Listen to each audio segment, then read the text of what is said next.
Alright, everyone. Welcome to Mario Sluggers Epilogue League. Sorry, hiccups. Ugh. Don't like having hiccups. Whew. Hate that.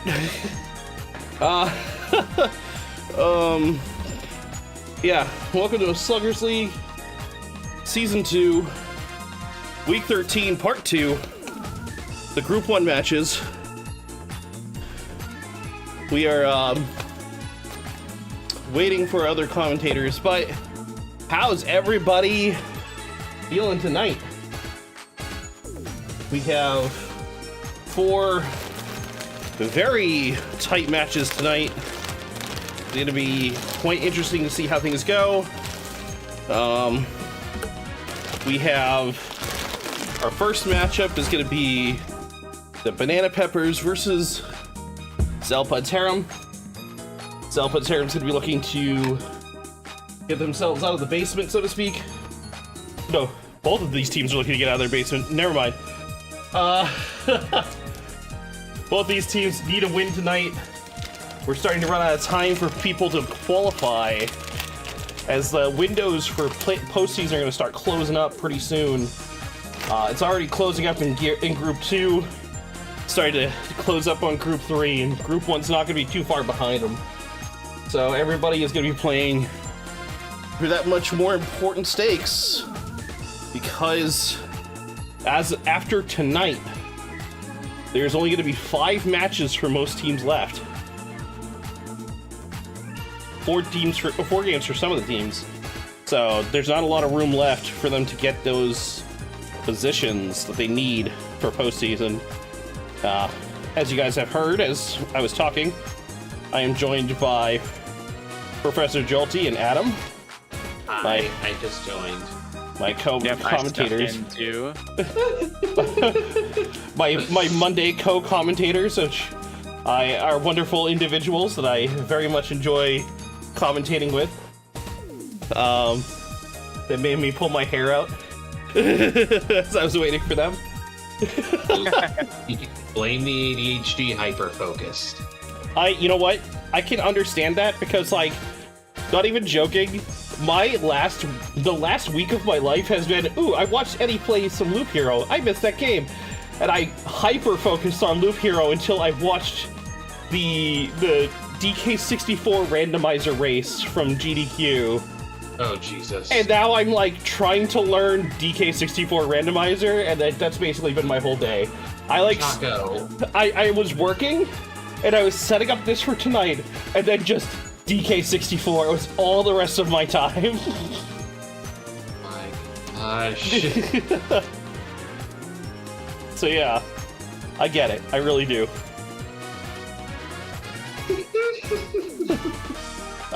Alright, so this first matchup, Banana Peppers versus Xelpud's Harem. We always start off with a biased opinion first, so Jolty, how do you feel about this one? Well, I definitely am rooting for the Peppers here. I think both these teams are pretty strong. However, in my opinion, Banana Peppers are slightly stronger. They got a lot of big bats going for them. They don't have as much chemistry. Harem has almost perfect chemistry going through. I think they only drop their chemistry just between Birdo and their last batter. But where the Peppers lack chemistry, they make up for with more consistent power bats. Piantas aren't necessarily consistent power bats, but they are very consistent hitters that do get a lot of base hits often, and they can also crank out some crazy strong homers. So I think both in terms of who I think has a slight edge and who I'm rooting for is both going to be the Banana Peppers. There was a moment where you said where they make up for lack of chemistry. I thought you were going to say we make up for it in enthusiasm. I was about to be like, no, you didn't. Oh, no, you did not on a Monday. How? No. No. I'm glad you didn't go that direction. Adam, how do you feel about this matchup? Ooh. I think we're in for an exciting first match off here for the day. I think we've got some two pretty evenly matched teams. So, you know what? I'm just gonna go out a whim here because I don't know. I'm feeling lucky today. We're pepping tonight. We're pepping. Okay, so we got two votes for the Peppers. I guess I'm gonna be contrarian here then. I mean, both of these teams desperately need a win. Yes. Both teams only have 4 wins under their belt. A 5th win will definitely put them in a much better spot, especially because they're competing. They are practically part of a 3-way competition or 4-way competition for the final playoff spot at the moment, because none of these teams have even seen the middle of the table. So yeah.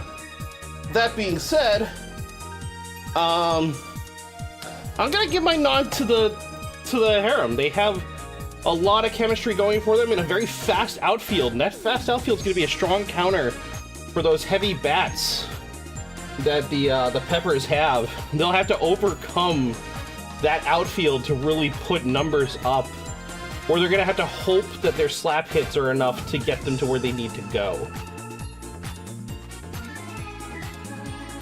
That's how I feel.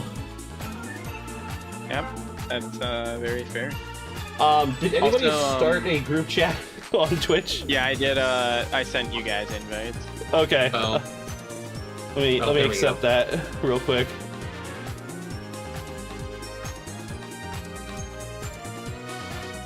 Okay. I'm in. I'll accept that while I start the matchup. Here we go.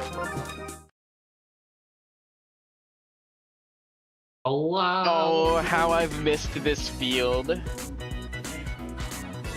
This was my team's home field in the first season, so it brings back good memories of when I had a good team.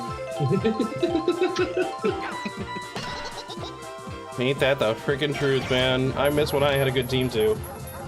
Also, welcome to the stream, Okay, Grim and Yoshi and Lucky. How's everybody doing tonight? Sorry, I didn't. Yo, Grim. Oh, that's Say hi a in the launch. And it goes And it's going. over their heads. This happened a lot Wow. on Friday, with these shots just going over the heads of the outfield. Yeah, I thought that wasn't gonna have enough height, but I was just wrong. I'm glad I was wrong. Love to see the Peppers getting points right away. Hell yeah. Yeah, started the team strong right there. DK with a launcher. You think Tiny Cog's getting MVP this match? You're always calling out Tiny. Tiny and Baby Peach over and over again. I guess, No. I guess a blind monkey gets it right once a day, I suppose?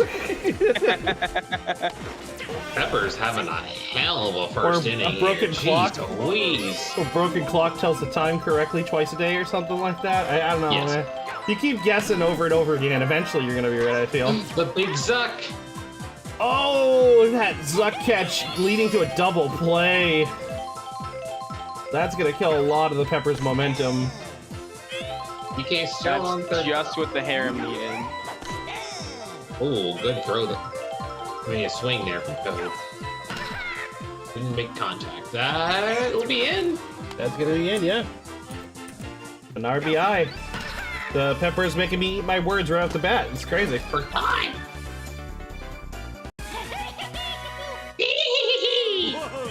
God, Toad, put it down.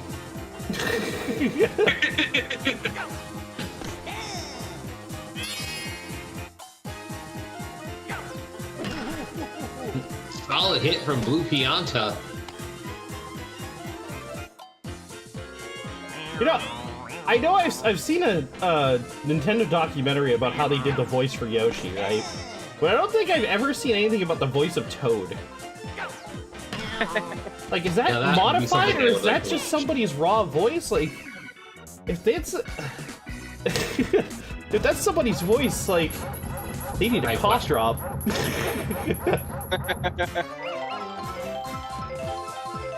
I would have many questions. Yeah.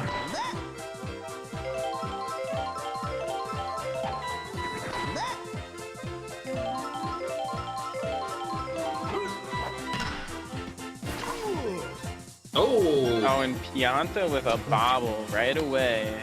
That's gonna be... Hopefully that's not an indicative point to Pianta playing that position. Cough drop can't fix that. Fair enough. Yeah, I guess you can't unsummon Satan with your voice if you're with a cough drop. True. And Funky Kong with a big chance here to just tie up the game right away. Instead, he causes though. double play. Mr. Consistent not being as consistent as he's supposed to be. Oh! And the tag out to first!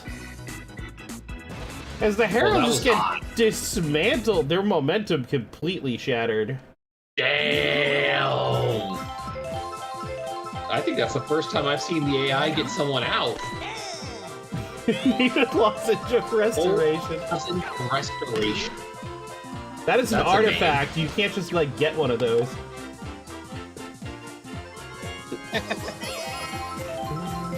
That's like in a glass case at the Vatican. Wow, where did that shell go? I don't know, it just vanished. I think it would have taken out the runner though, so I don't think it would have helped get a base hit, but I'm still surprised that it just disappeared like that. I think it got punched. I don't know, it was just gone though. It was very weird. BK with not the best contact. Unfortunately, that's going to end the inning. You got quite the prize there on that Roger Q. Deckard Caned. Who is that even? Oh man, Adam not showing his gaming culture right there. Deckard Cain is a character from Diablo. He appears in Diablos 1, 2, and 3.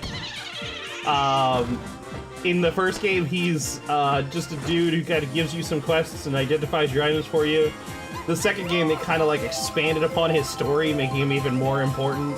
As you like learn that he's part of like this secret organization that kind of protects the world from Diablo. And stay a while, listen. Yeah, stay a while and listen. That's where that comes from? Yes. I thought it was just some random country thing game or something. No. Oh, that's actually from a game. Baby DK with a great hit there. Oh, going for it. He got it! I can't believe he made it! Hey, Shy Guy, what happened to that big black hole behind your mask? I feel like you should have easily had that one. It's selective. They only activate it when they want it.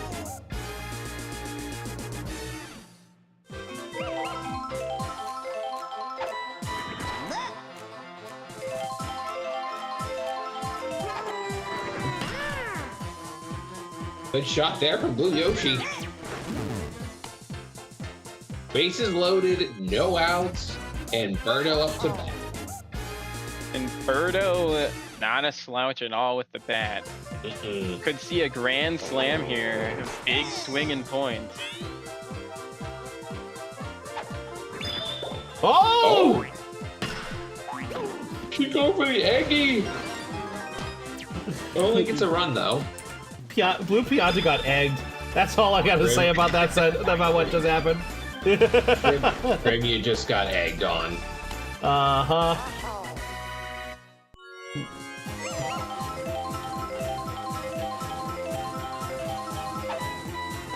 It's only the bottom of the second. We have a game going here.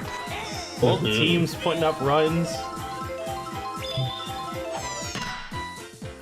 Oh, there we go. That's a double play. There's the double play we've been looking for. That's just what the Peppers needed. That looked like it was gonna drive in a run or two, but instead, Shy Guy able to take away a hit and serve out the double play. Except this time, Shy Guy, oh my, did not use the black hole. He dove for it. I'm pretty sure his ability is called Super Dive.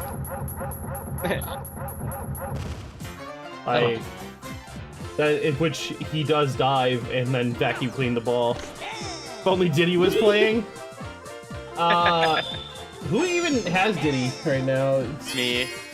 He's on my bench. Oh, he's on the bench. He got benched for being bad. Yeah, Dinah disagrees with me. Benching Diddy, we were talking about that earlier. He can disagree all he wants. I agree with it full-heartedly. I think Diddy does not belong in the captain position to begin with. Well, that's gonna be a double play. Ouch. I'm triggering Dinah right now, don't mind me. Toad with a monster shot.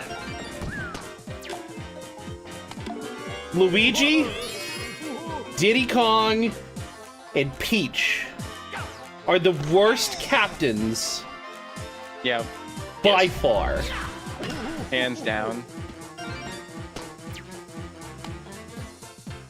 And the thing is that Mario barely scrapes the line of bad. Like, he's just barely above bad.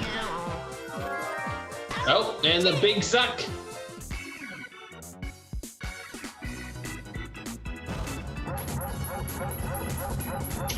Even Yoshi's kind of bad, too. A lot of the captains are bad. Well, Birdo sucks. Yeah, well, Birdo sucks. Birdo gets auto strikes and has an ability that allows her to auto catch balls like Magic Koopas. If you think that sucks, I think you need to reevaluate how you rate players in this game. Wario's by far the worst. Wario can sit. When it comes to AI control, Wario using his star ability or star pitch quite frequently, and the fact that his star bat is like basically a guaranteed hit, he isn't afraid to use it like a lot of the other characters. Right. I don't think Wario's that bad at all. When it comes to human control, probably he's not so great, but AI control, he's actually pretty solid. He caught him with his foot! That man just like raw gloved with his foot. He just freaking caught that ball with his bottom foot and just hooked it. The animation didn't show it that way, but that's how it would have been in like if it was real. Yoinks. You have no clue, honestly. I mean, this is cool as hell, and you're here for it. That's great. Like, don't mind me. I just have watched too many of these games, so I have a lot of analysis at this point as to what happens and why, and what is good and what's bad, and I still can't seem to win games. I can't win games. I have my many years of playing this game on powerful AI. Oh! What? Unforced error. Coming out in time. Hey, Maya, how you doing? Feels. Oh, right to Tiny's glove in the air. What a snag. Thank you for the biddies. How you doing tonight? Oh, look at the heart biddies. Those are precious. They are.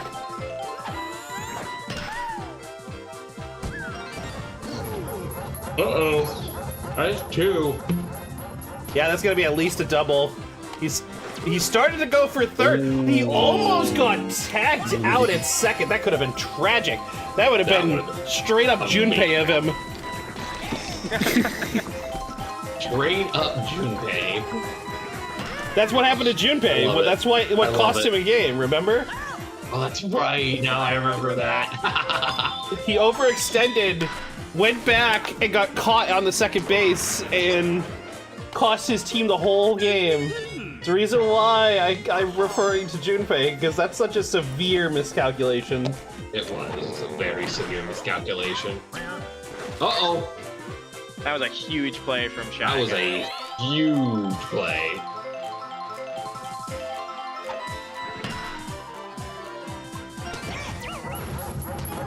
That will tie up the game at 3. And will that get Pianta off the mound, or will he power through one more batter? Nope. Does not look like he's gonna power through, but here comes big man Donkey Kong. He's known to be an impressive pitcher, so it's gonna be hard. Oh! And Charlie got nailed! That was impressive. They were aiming for Pianta and unfortunately hit their teammate. Who was that was at bet? I am not sure. I actually don't remember. That's really bad. Well, whoever starts the next inning is the person who threw that bad shell. So we can sit there and point at them and go, shame! Shame! Shame! Yes. Ooh, just barely out there. Is Dane recording the first 2 outs of the inning for his team? Will he also just catch a third? Can we see him record all the outs? Nope, but the outfield able to grab them all. 4 times.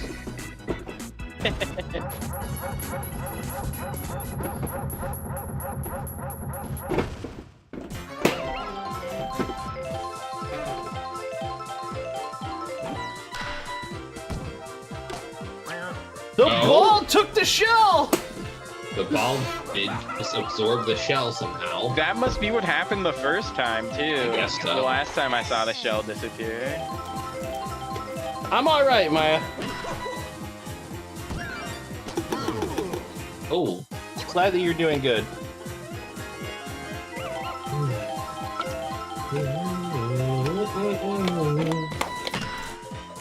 Junpei hits it hard. Monty's gonna be able to get under that though because of his speed.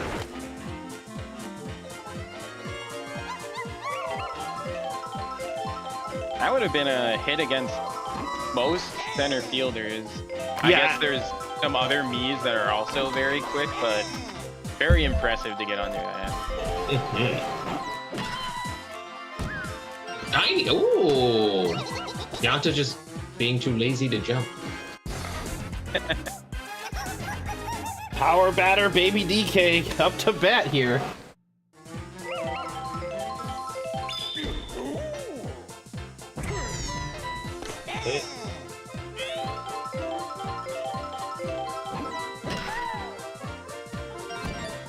Able to load up the bases. Actually, with the use of that shell, gonna Funky take does the lead. not hesitate. He just goes for it.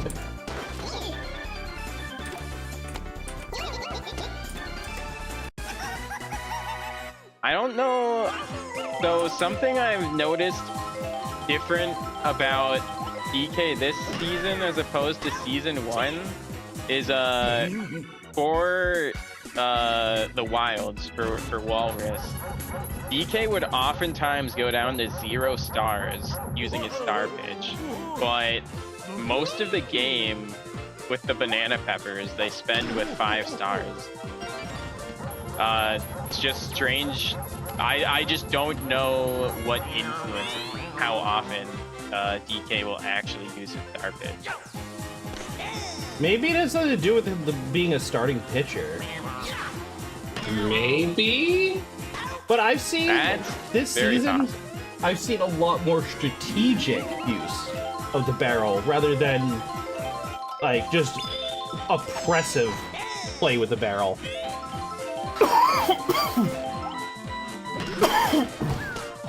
Welcome to Dream Ballers. That's a double play. Oh, and Funky is tired.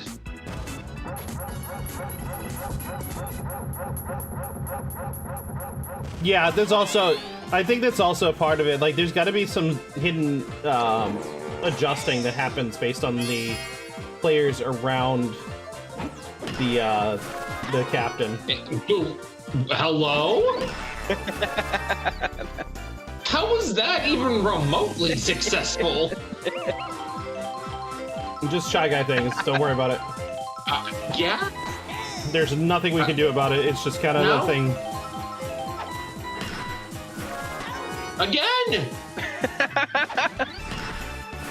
What the hell? You know, Shy Guy just doesn't appreciate that he got traded off this team, and he's exacting his revenge. That's not going to be enough to get out. Monty is able to get under it. Impressive to put so much distance on a DK starfish. Yeah, that would have been terrifying if it wasn't a star pitch.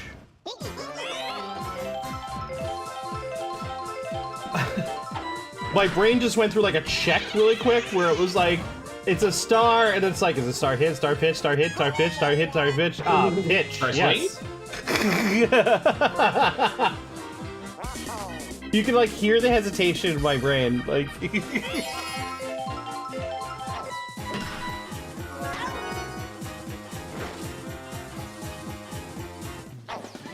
And what a catch there from Yoshi. It's not often that we see a dive for something that's going over the head. That's So true. that was a huge play. Absolutely massive extra effort, so to speak, by Light Blue Yoshi. Uh-oh. That's going. That's going. Videos. That is gone. That's gone. Go ahead, Homer, at the top of the sixth. Hey, yo. DK showing up when he's needed. Love to see that as the manager.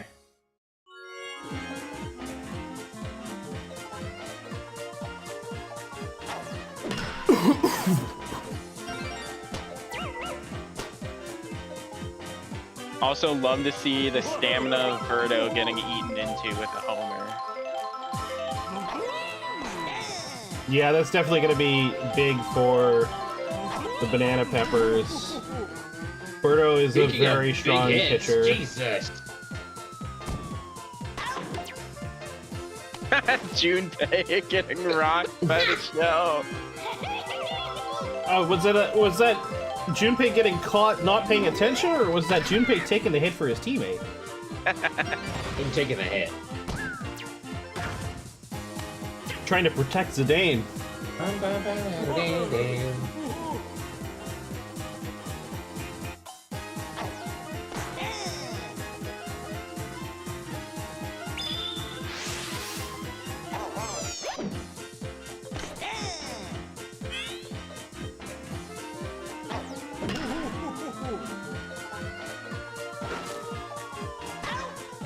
Nice job. Those light blue means they can't be underestimated. They move very quickly in that outfield. 9s and 10s, depending on the gender for their speed. Ow. It's gonna, like, Monty, I think, also has a 9 in speed, so he's like the same speed as them. You can definitely tell how the speed influences their ability to play the position. Yeah, the light blue and light green Miis as outfielders are just insanely fast.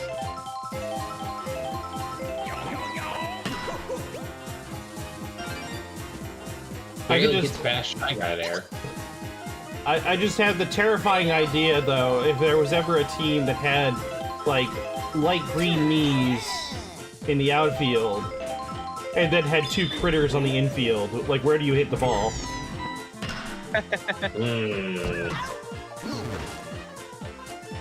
If it's not going out, if you're not confident that it's going out, like, you might as well just give your bat over at that point.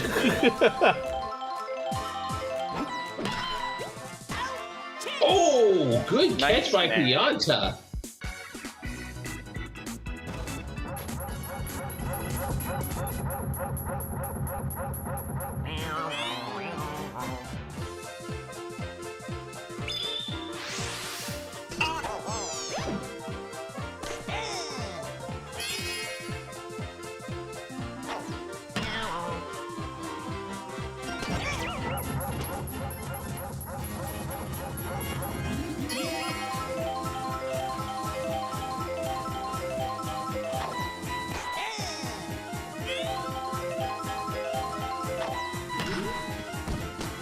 That's gonna be a That's quick easy double double play from Funky.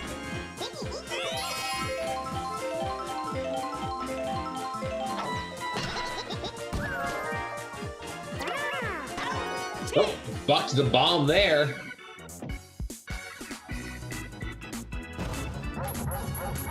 And Monty's still able to make it close there. That just shows how fast he really is.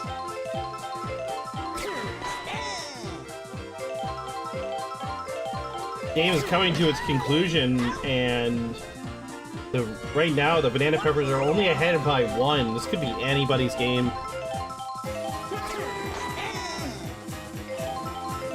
And as we saw from Zidane, even though it didn't get out of the park, he almost he knocked a star pitch from DK really far. Like, anyone on this team from the Harem really can knock something out of the park. You don't expect it from anybody, but if there's someone on base, the Peppers are in danger. So they really want DK or one of these power batters to be able to extend this lead. These are their 3 strongest batters. This very well could be the last inning.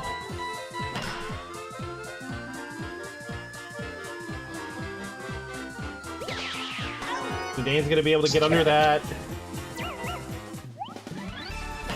And a nice try from Lulu, but a bit too much loft on him. Plenty of time for these speedy outfielders to get there. A lot of time there.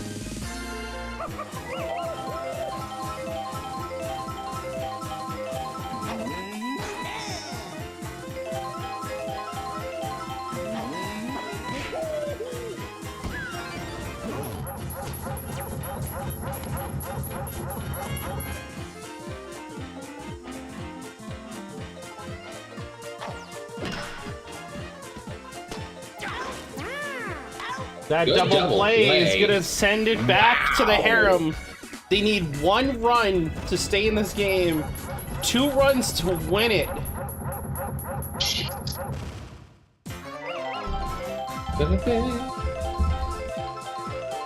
Free charge from Charlotte's gonna go absolutely nowhere if she got contact. A great start to the inning for the Harem here. Leadoff batter on. Charlotte is the beginning of that light blue chem string that leads to Funky.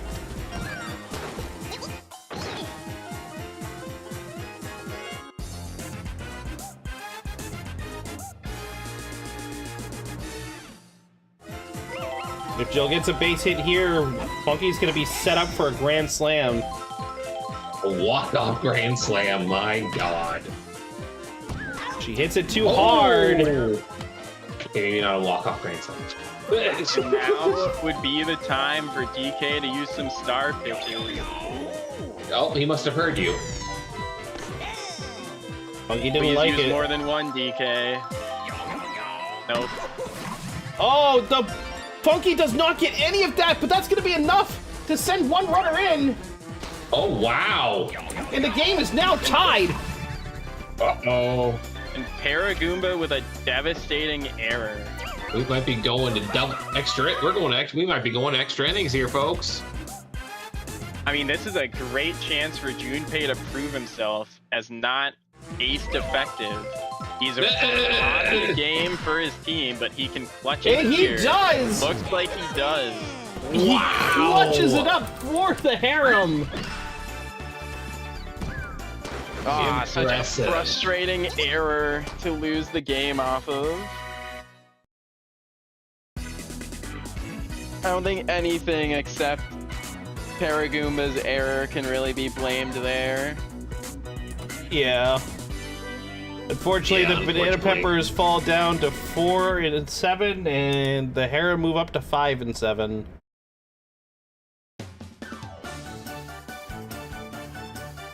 Junpei getting the MVP, obviously, because of the game-winning bat Of course. RBI.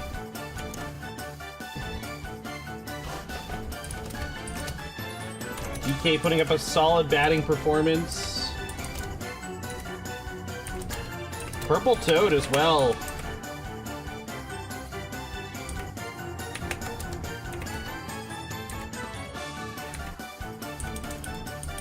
Great game by Banana Tree.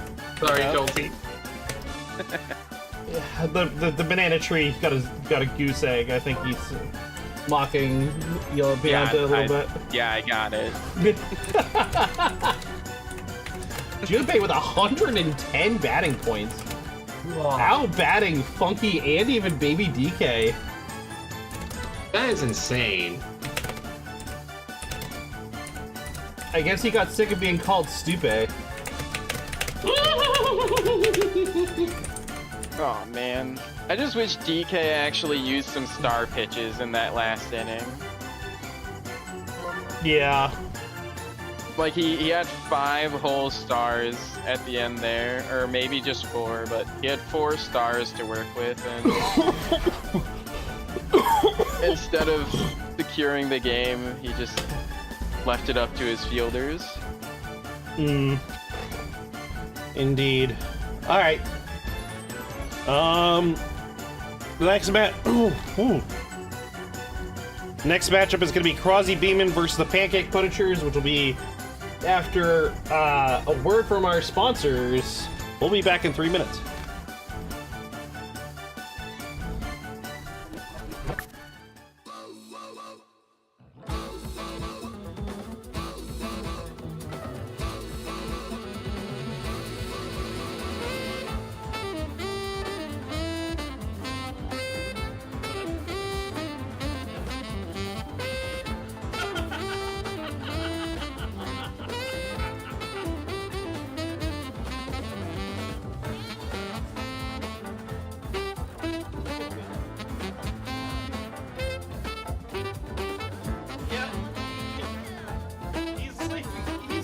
He's the number 1 seed teammate.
Oh, fuck.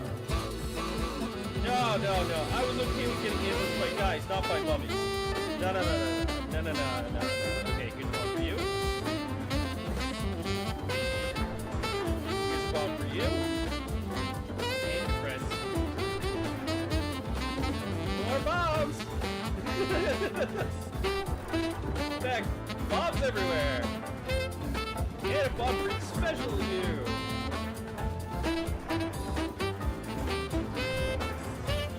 Nothing that can't be solved with liberal application of explosives.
Alrighty, we're back, everybody. Matchup number 2. Crozzie Beamin versus the Pancake Punishers.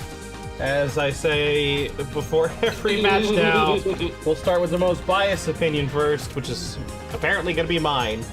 So, the Pancake Punishers are my team. I know their strengths, I know their weaknesses.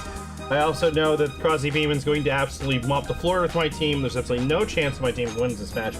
So, everybody cheer along as we watch the Pancake Punishers get punished to death. And we will never recover after this because we will definitely be at the bottom of the table after today. So,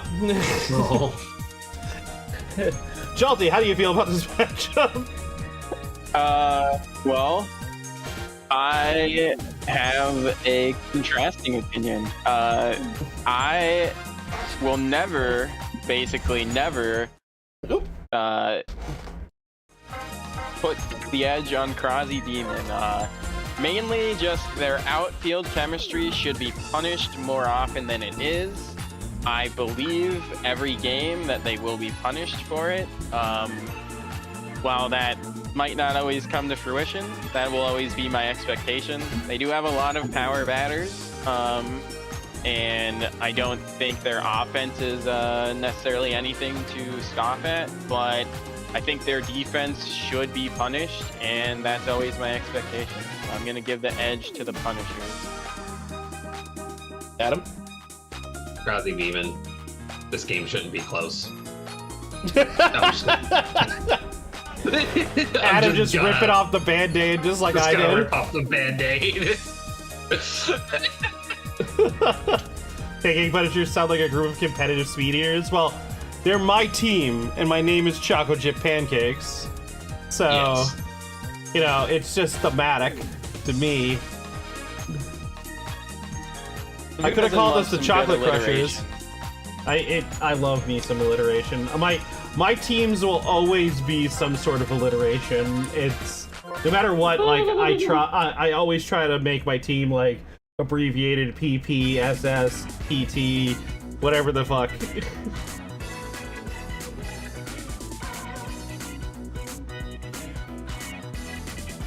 But like, you know, I just love playing with the words. Pancake Punishers are coming off of their bye week, which means that they no longer, or they now will have a game in hand against teams that haven't had their bye week, which does give them a slight skew in the standings, because like we're always going to be one game behind the teams that have already played more games. Just like the Banana Peppers. Like the Banana Peppers may have lost tonight, but they're 4-7, which is what the Harem started tonight at before getting their win. Yeah, I remember at one point during season 1, I told Choco he needed to put a blonde babe on the mound if he wanted to win. I don't know if Choco made the change to put this blonde me on the mound, but well, I hope that it ends out making some magic happen. So Carmilla there was my starting pitcher when I first started in season 1, when my team was doing really good, and then I traded her to the freaking who was it? It was the Waluigi Spitballs I traded them to in season 1, along with like a couple of other characters to make like an outfield for them. And because I did that, I got punished repeatedly, even though I was still using a red me. Yeah, I told you I was gonna get my ass beat. There's a 2-run homer there from Cloud. Yeah, Cloud just rocked that ball. The thing is, I just don't think the field isn't that large. It's kind of a medium-sized field. It's kind of a it's not as like tight as the cruise ship or the city. Yeah. But it's also not nearly as large as like the Ice Garden or. Caught that! Wario actually did something. Hooray. But yeah, it's like, back to what I was talking about with Carmilla. Like, when I made that adjustment in Season 1, there should have been no visible consequence. Red Miis were the same across the board, along with all the other Mii types. They all had 6s and everything. There was absolutely no physical reason why Orin was somehow a worse pitcher than Carmilla. I don't understand. I will forever not understand. It really didn't make sense, and I just I claimed it was because of a blonde babe. But it's all come full circle. I put Carmilla on the mound after, I think it was like 2 weeks ago. I shifted my system around to make it so Carmilla becomes my center fielder, and so this way, no matter what happens, no matter what transfers or changes happen, my outfield will always have chemistry. Ooh, that was just close. barely stays in the park.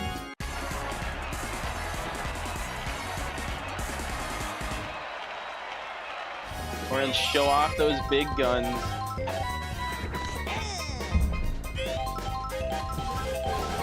You think Red Yoshi's gonna be MVP? He's way better than PD? Oh wow, that is a crazy statement. Wow. That had to be Yoshi again, right? Yeah, that was Yoshi. That was absolutely Yoshi. Yoshi is known for their their unhinged comments. I think baseball would be more interesting if there were shells and banana peels being hurled at players. Maybe not bombs. Yeah, bombs. Bombs, maybe not so much okay. Uh-huh. A great place for a star swing there. Unfortunately, not getting off contact. Ooh. Oh no! Oh my! As a PD lover, I find that insulting.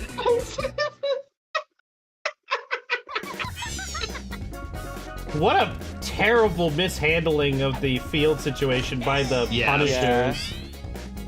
They probably just fumbled their one good opportunity that they're probably going to get this whole game too, which is awful. Probably.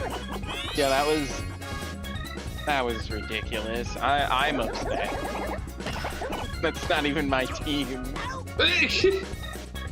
See, I've already understood that my team is just never going to win, so I can't be disappointed when I watch them lose, because I already know what's going to happen.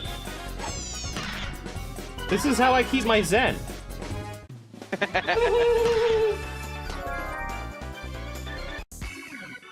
Unless my team suddenly starts making a comeback and makes it really, really close, then I might lose my zen, but let's not get there, okay? Guys, if you're gonna lose, just lose. Let's try to keep Choco as zen as possible. A zen Choco is a happy Choco.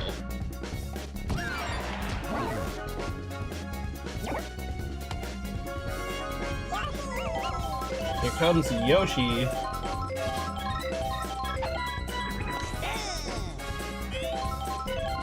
This is supposedly going to be MVP according to our yeah, MVP hits a double play.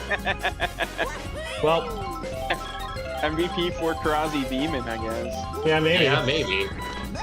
Mario with no support around him outside of an item from Bianta. And he can't even keep the ball in the field.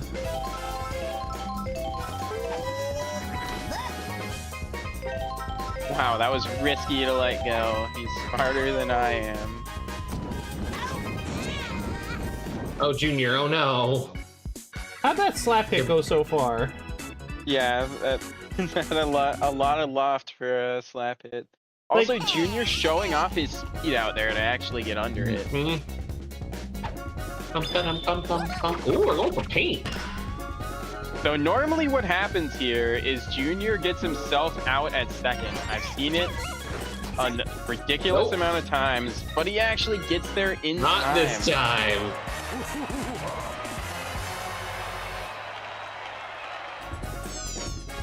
Of course, the one time Bowser Jr. doesn't get tagged at second, it's going against my team. Of course. That's gone. That's a 2-run homer. Wait. No, that's gone. That's gone. Like, never mind. I tried to be hopeful. I could tell it was gone like 3 seconds into that. Yeah, off the bat, like the velocity, the angle, like that was a monster shot.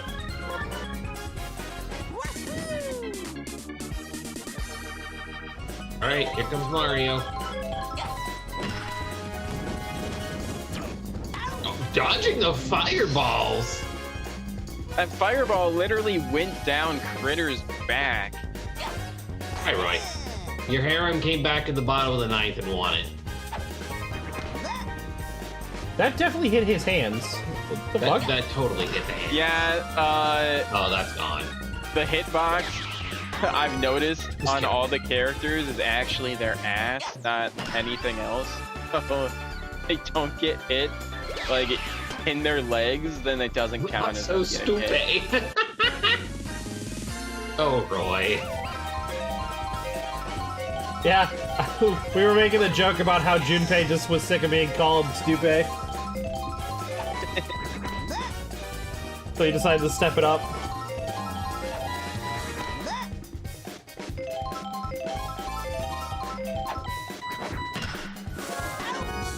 What? He could have at least slid towards that a bit more. I know how far Shy Guy can dive, but he just lays on the ground and sucks that in. That was crazy. He doesn't need to move. He just, ah. I'll never understand Shy Guy physics. It's okay. It'll always stand by me. Seems, who did a lot of commentary in season 1 with Jolty and myself, he had like he made a quick little short that he shared with us where he just literally frame by frame a friggin' Shy Guy catching the ball. It was like with his pen tapping the screen, just like, you see that? You see how far away that is? I remember because that was the first time we ever saw Shy Guy do that ridiculous shit was against my team, the rookies in season 1 to clutch out the game, and What just happened? I was absolutely baffled. That's a run. A triple from Critter? Rocking then- his boss. Also, how's it going, Phoenix? Also, the Punishers finally get on the board. Yeah, I cannot believe that Junior was not able to catch that.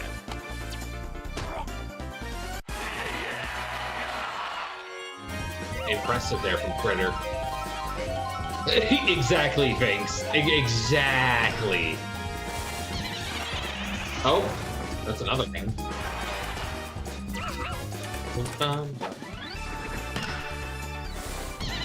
And these runs are very important for the Punishers to have a hope in this game. Not only for getting like back towards the lead, but that's gonna start eating away at Boo's stamina out there. And Boo, one of the best pitchers in the game. So The secret getting him off the mound is important. Absolutely agree. That's going to be the biggest key point. Once Boo collapses, so to speak, that's going to make it a bigger opportunity for the Punishers to actually start making runs. Not that Junior's a bad pitcher, but like, he's not as good. Double play. I guess part of what like makes the Crozzie Demon so strong is they start out with Boo, and then like they move to Junior, who's like a fairly average pitcher. But then once Junior gets off, it's usually Magic Koopa next. So like they just have a very, very good pitching lineup. They do. Their pitching is pretty solid.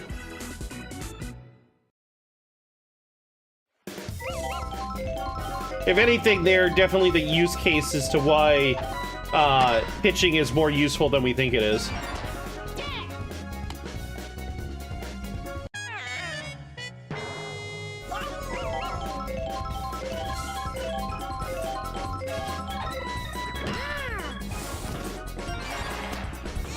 Yoshi not hitting into another double play.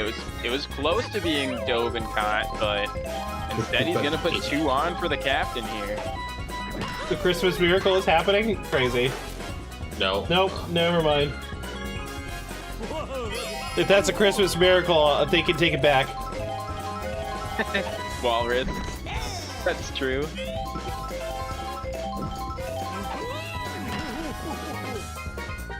A big shot from The Pink Beamin. Menace! The Pink Menace! Wow. Pink Menace. Actually doing some good here. Able to punish a tired pitcher there and rock one out before they could get under it. I don't even know if they could have gotten enough height. That was a great shot.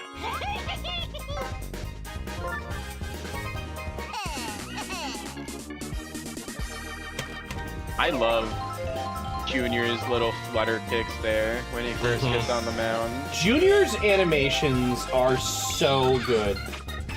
Like, they are so full of personality, and it's just so much fun.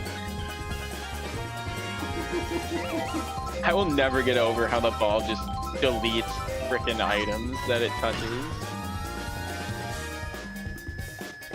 It's gonna be a foul ball. Oh.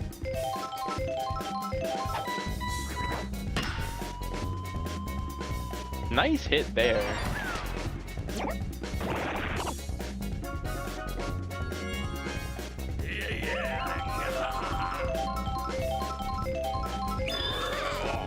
Also, I'm noticing because of the scoreboard that's only on this field, right now the Punishers have more hits than the Beamin do. Significantly. Holy crap. Wow. Not by a little bit. Yeah, it's not by a little bit at all. There's the end of that inning. Critter, unfortunately, just knocking it off the end of the bat. Poor contact, and that's going to be a routine play for his boss there. He didn't appreciate how last time Critter was at bat, he knocked him off third to secure the triple, so exacting his revenge with a throw out there.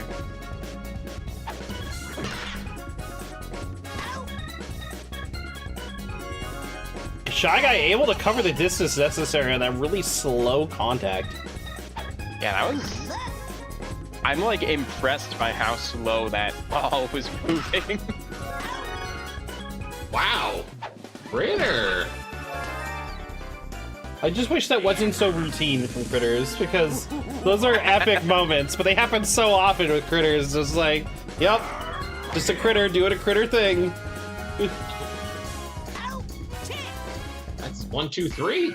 Yeah, it's 3 up, 3 down. Is the Punishers have really solid defense. Like, especially with Mario on the mound, the formation they have, it's pretty solid. I wouldn't say it's invincible, but it's definitely solid.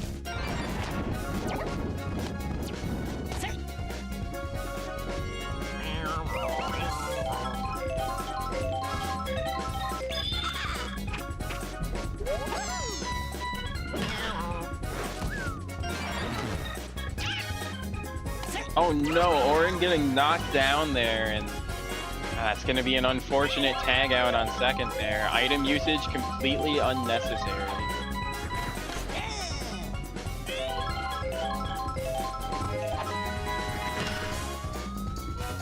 Carmella hits making that up big for and it. far. That is a 2-run homer as the Punishers take the lead. Carmella realized her mistake, knew the team was giving her the dagger eyes, and just wanted to get on everyone's good side again. So knocked it to the opposite field, exactly what you're supposed to do with a pitch on the outside part of the plate, and it's a great turnout for the Punishers. And we're looking at the scoreboard back there. Punishers weren't able to score in those first 2 innings, but have now scored 2 runs in 3 innings straight. If they keep up that consistency, it'll be really hard for Crozzie Beamin to get back in the... Yeah. Absolutely. The Punishers playing their minds out. Amazing. What a bye week can do for you. a much-needed rest is going a long way for them. That was the best hit from a heater bat I've seen it ever in my life. I have a feeling that you're joking about the critter hit and how bad it was.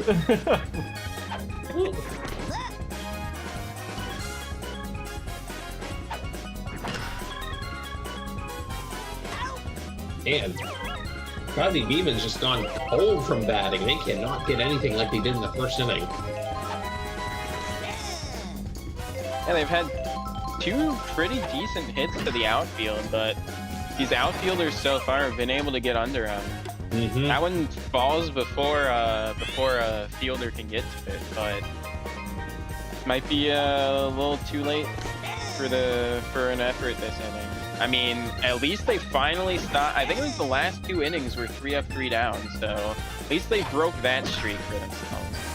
Yeah, the Punishers have been playing way better once Mario got on the mound. Something about the captain bringing what's the word? Yeah. Morale.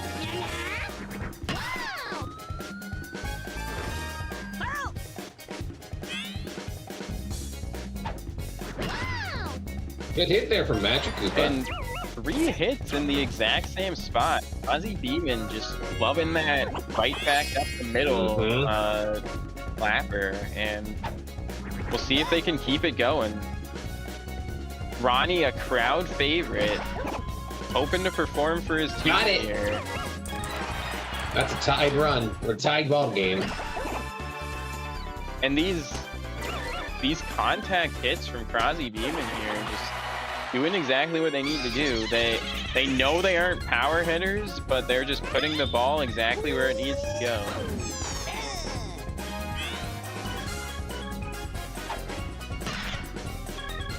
Critter not diving for it. A well-placed ball from Boo makes it 7-6. Crozzie Beamin back up. Yeah, what we've seen from Critter, I feel like he not only could have gotten to that, but I mean, almost anything a Critter touches ends outstanding.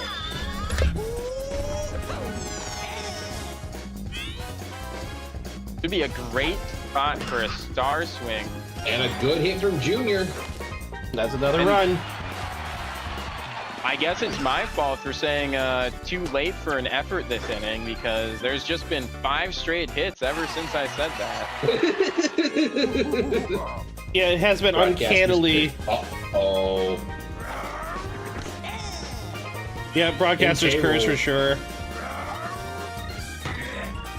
And that's gone. That is gone. That's a grand slam. Gone. Oh my God. That is now 12-6, Crozzie Beamin. Just like that. That is an insane 2-out rally here from Crozzie Beamin. And off goes Mario. Wait, and the hits are almost equal now. No, they are equal now. Oh, they are equal, sorry. Wow, equal amount of hits and twice the runs, that's just crazy statistic. Wow, that was a very well used item.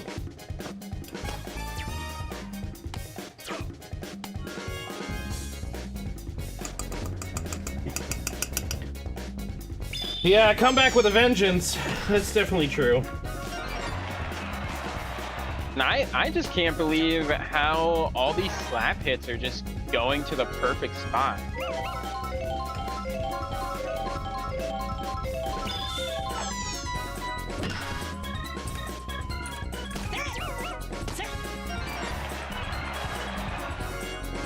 That stays fair, and it's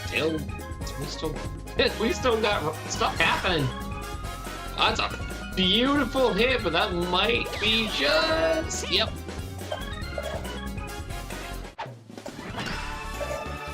I wouldn't be mad at that hit at all.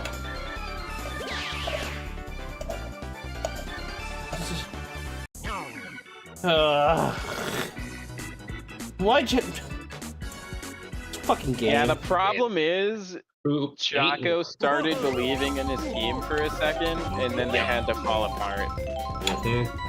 8-run, 6th inning. Most of those coming under 2 outs. This game loves to give you hope just to crush it.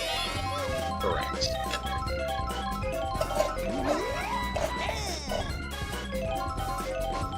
But Pancake Punisher is not out of this game. If they're able to get 2 runs every inning like they have been, like what's happening here, they can easily get back in this game. By the way, that was Toad who hit that.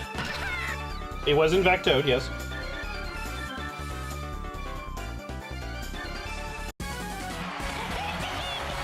Somehow a Toad getting a homer.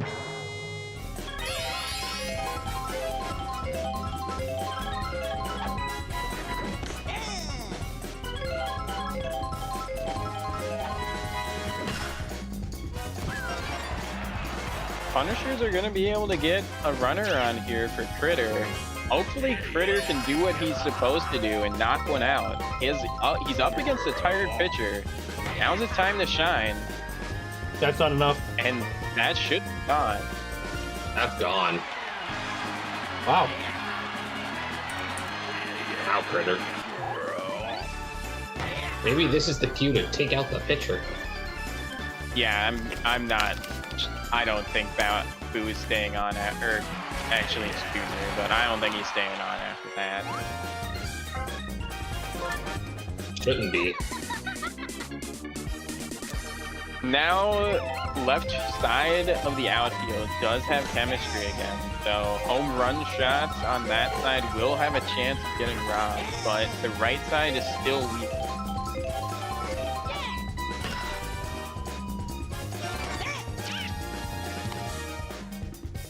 And if the Punishers can get a couple quick runs here on Magic Koopa, Magic Koopa does not have much stam and will get off the mound quick. That's true. Getting Magic Koopa off the mound as fast as possible is a big priority. That's going to be 2 quick outs. As Beamin are starting to show some life on this defense. Yo, Jinja! Yeah, Yo, what's up, Jinja. How's it going? Oh, you're Welcome. on the train chapter! Ooh! Okay. Wait, Jinja. I have a very important question for you.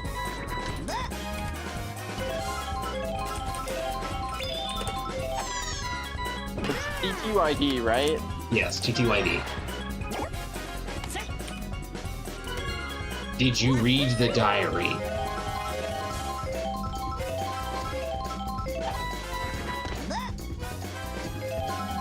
Oh, you just got there. Okay, never mind. Oh, shut up. Welcome in, Raiders, though. Thank you, Jinja, for the raid. How's it going, Verlin? Mr. Merv? Shh, well then. Shh. It wouldn't have been a spoiler had you not mentioned it was a spoiler.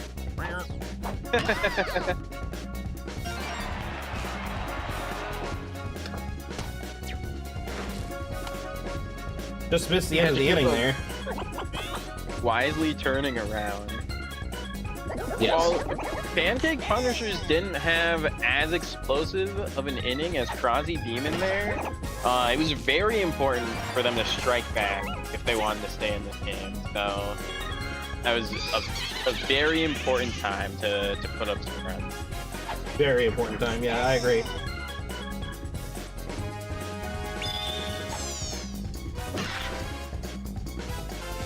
But it looks like the Beamin are starting another inning just like the last one. Oh boy. Yep. And Junior's up to bat. That's a good slap hit. 14-10.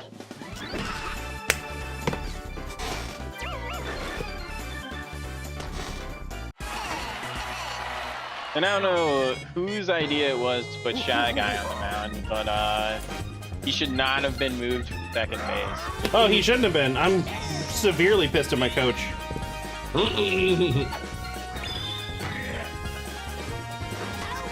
Not exactly a wise decision there to use the star swing from K-Rool, but it still works. I still got them a run. Yep, from a lot of those power batters, even though. And of course, Star Critter! Why is it Wow. always Critter that gets moved? This is why I had Critter as my starting pitcher. Oh. It's okay, Chaco. No, it's not okay. This is fucking terrible. My best fielder is now pitching. Why wasn't that a chem throw from Mario to first? Yeah, he definitely has chem with Toad. No, he does not. Mario does not have chem with Toad. Oh, that's a 2-run single. Oh, I wish my team didn't do good. I would be mad right now. Why does Mario not have chem with Toad? Because he doesn't have chem with Toad. I That don't know. feels like that should be a thing. It's just the way the game is programmed. I didn't change any of the chemistry except for, like, fixing some of the captains so they were more viable. Unintentionally made Daisy a way better captain than she deserves to be, but, you know, hey. Ouch. Well, it's 18-10 now.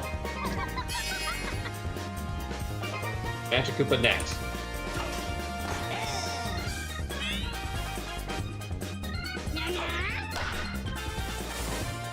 And Mario misses the dive. Uh-huh, which is why he doesn't play shortstop anymore. But he is right now. That's gonna be a double play. What are you celebrating, you useless piece of crap? Mario hopping around like he ain't done shit. After missing that many balls, you're like, oh yeah, I got it. Now shut up.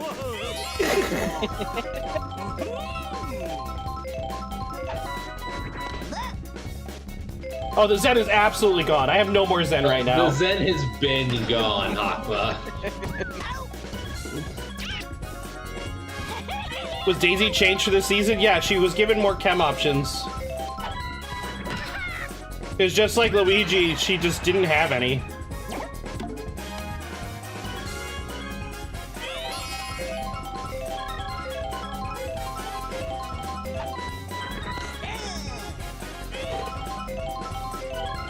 We boosted the chem options for Luigi, Wario, Waluigi, and Daisy.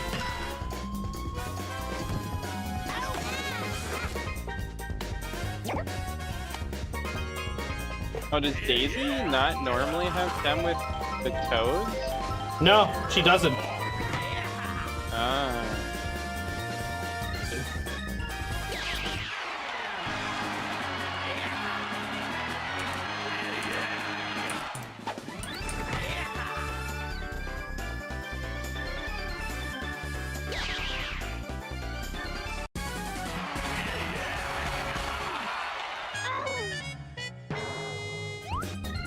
Right, Uber? I don't think any of us expected 19-10.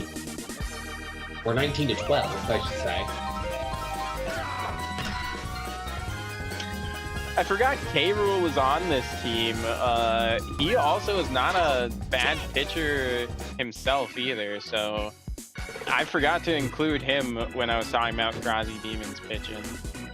Yep. He also does not have much chemistry though, so if the Punishers are able to get a few runs against him, then possibly we could see Crozzie Beamin start to fall apart with their pitching and defense, but still have to get at least a couple runs there. That's gone.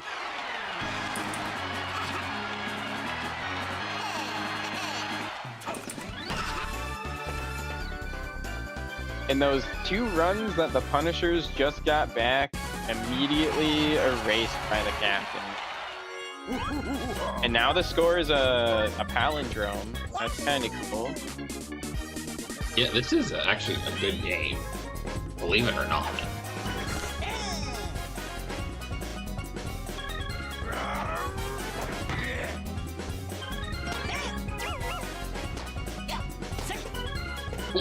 Wow. Safe. Jesus.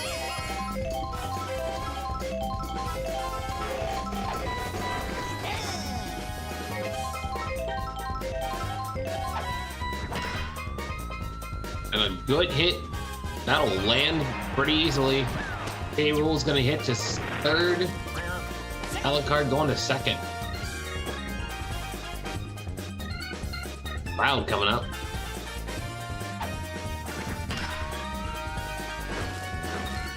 Not quite able to keep it in.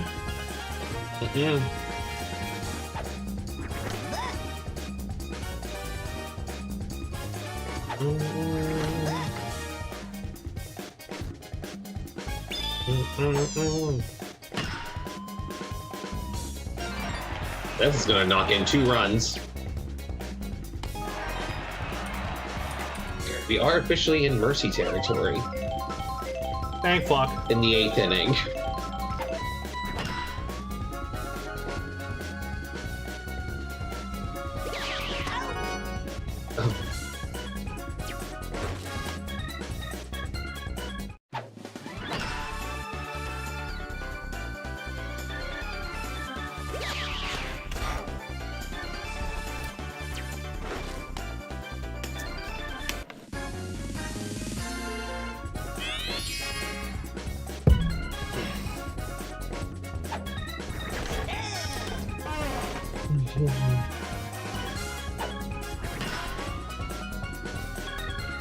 That's a high fly ball.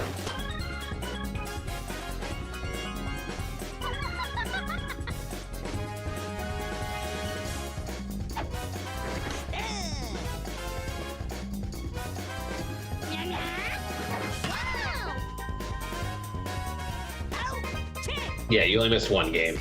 This is the end of the second one. Punishers have a lot of work to do to stay in this game, and even more work to do if they want to win it.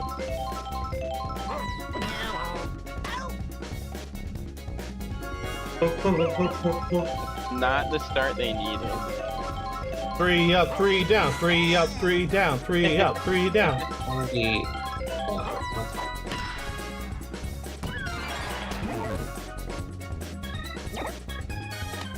You can't even lose right.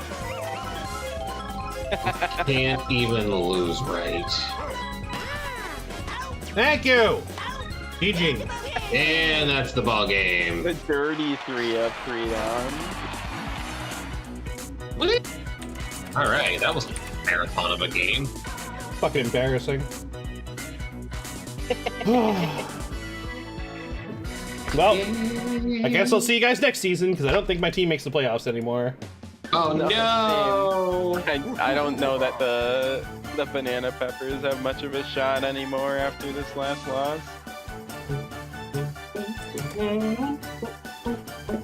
Bronze moves up to 7-4. The Punishers move to eliminated from playoffs. Tag.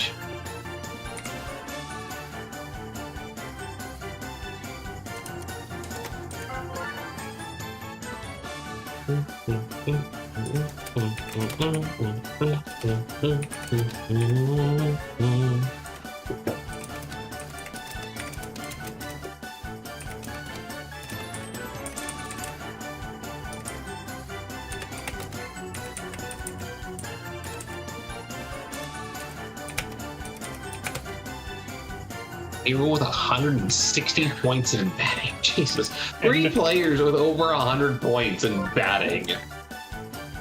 Critter had 130 though. Wow, 2 players from the Punishers putting up 0 points in batting is... The and captain. one of them being the captain. The captain. Is, yeah, absolutely Mario, detrimental. why do you suck?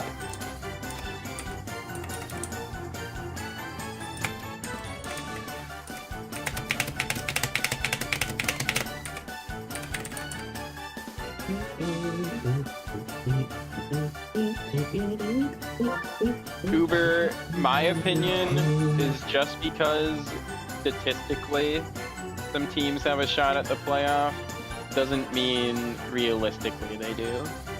Like, sure, the Banana Peppers have a shot if everything goes right, but I don't see it happening.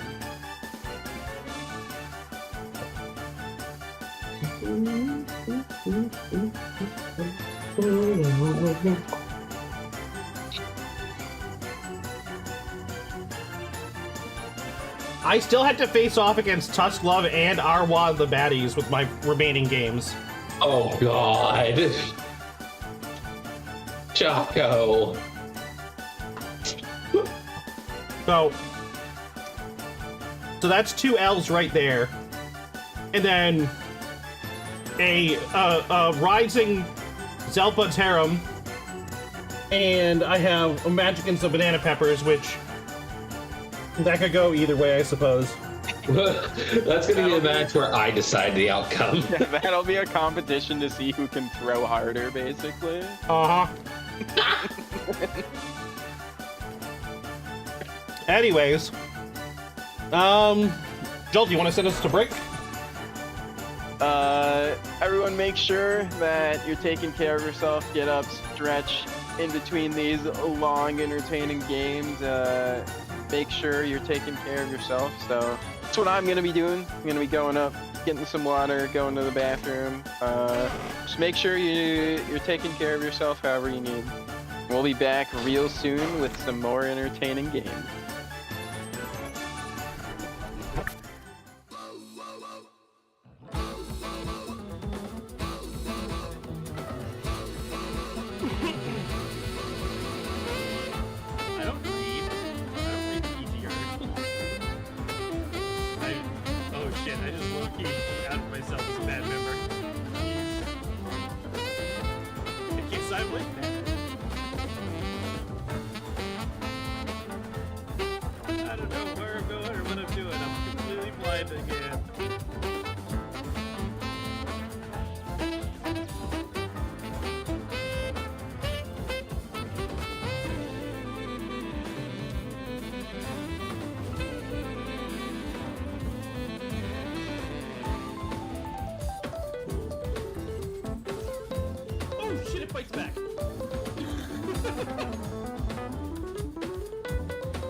Alrighty.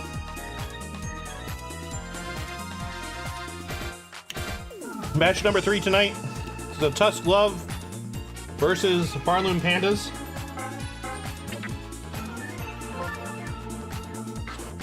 How do you feel about this matchup, Adam? You know me. I love me some Tusk Love. Yeah, that's all the words I got right now. My brain just immediately shut off. After that, I'm like, hey. You know what? Fair enough. It wasn't intentionally. It was just like I finished the sentence and I went, I don't have any need to elaborate. All right, Jolty. So I really like both these teams. I think I really love Tusk loves. I've said it many times.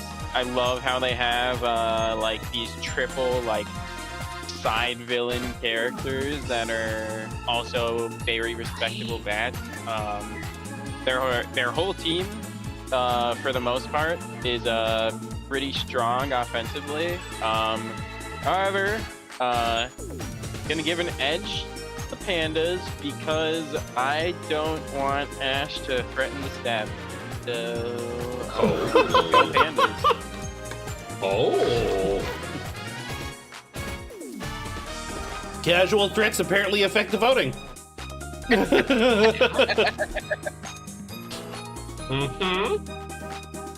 I mean, what can we say about Tusk Love that hasn't already been said multiple times? They're a dominating team for a good reason.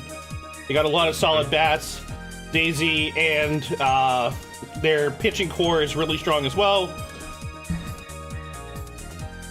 It's really hard to overcome a team that can kind of do it on both sides of the ball as effectively as Tusk Love. Yes. But the Pharloom Pandas are damn well going to try, I'm sure. They have a lot of power hitters. Yeah, well, I can just say, except Walrus wins games. Well, doesn't always make sense why Walrus wins games, but Walrus wins games. So yeah, my nod actually is going to go for the Pharloom Pandas.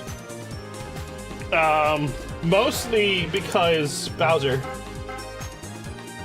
Here comes Bowser. Bowser on a field where there isn't super high walls, the walls aren't super far away. He's gonna be able to slam him out.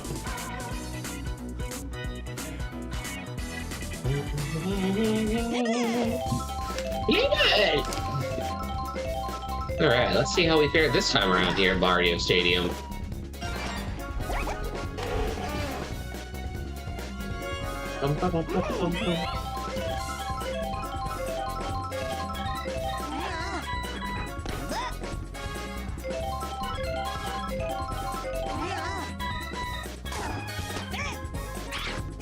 Yeah, Walrus, I do think your season 1 team was a bit busted, but the fact that you were able to put together such a dominant team in a draft where people really knew what they were doing in this second season, I think is very impressive.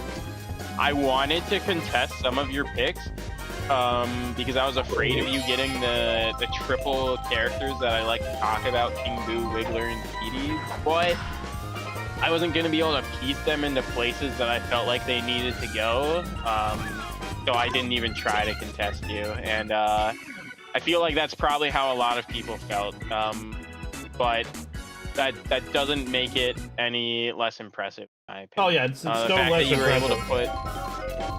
The fact that you were able to put the rest of the team together, because these three characters can't carry the game themselves.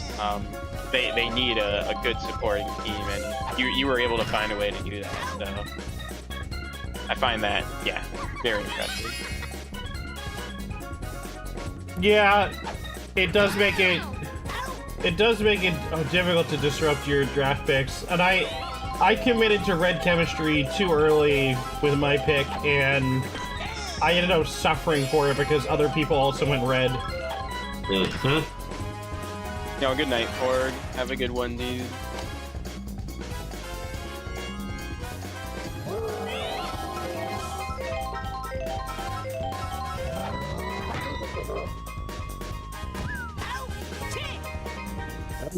Another clean inning. And Bowser, even with a charge swing, barely able to get that to where the center fielder would normally stand, just a little bit to the right or our right, their left. So just very not normal performance from the big guy, I would say. But it's only the first inning. We do see Bowser have cold and hot streaks very often, so just hoping to see next time he's at bat, able to make something happen.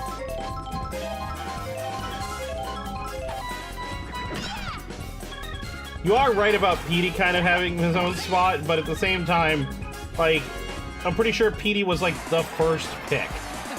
So it's like, you can't just like nab the pick that is already the easiest one to integrate into any system because there's zero chemistry with anybody anyway.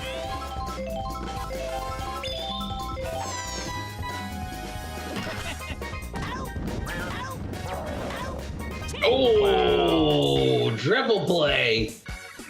I mean, the only real comparable first picks to Petey is like Bowser and DK. And K-Rool.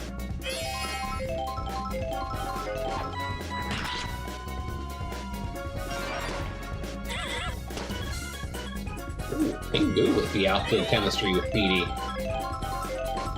Oh, showing a bunt here. And then retracting that. We've seen Means do this a lot, is fake bunts. Wiggler taking the fireball! Poor Wiggler. I think if a team is somehow able to, and I speak from experience, able to get K-Rool and a critter on their team, they're just an incredibly strong team. Why are they bunting so much? I don't understand what's going on here.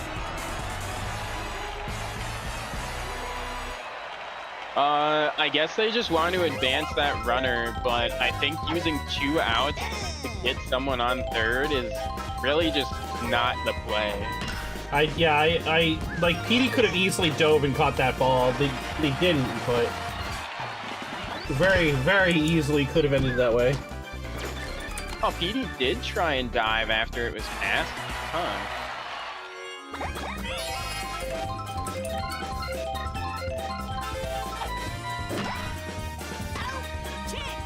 Another 1, 2, 3? Or another just... Oh, no, there's an out. There's a run. Yeah, that's right. Still very much a low-scoring affair compared to our previous games. Adam, not paying attention. Just listen. Still getting used to working or having a real adult job. You didn't have a real adult job before? No. I mean, it was part-time, but it wasn't full-time. Fair enough. Wow. And go ahead, Homer. That's, yep.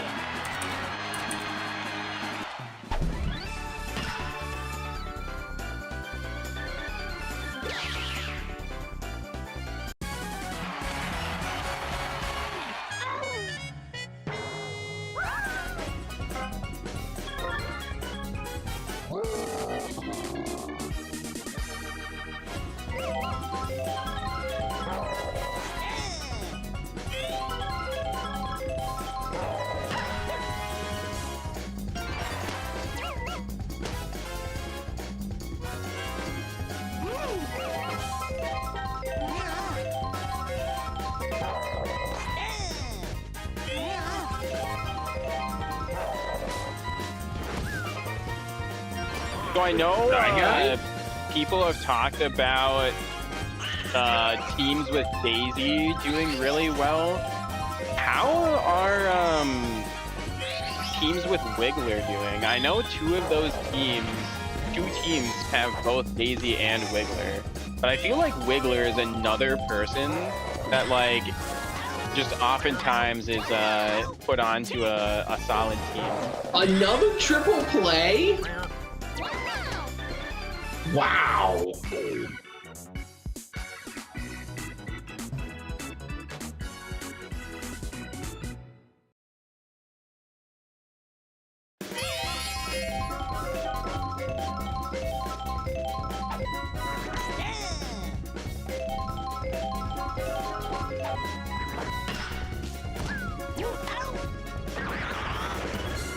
War crimes.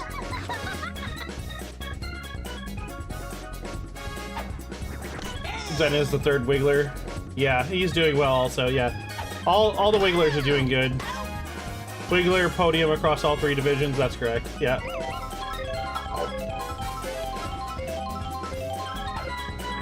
Daisy teams and Wiggler teams doing crazy good.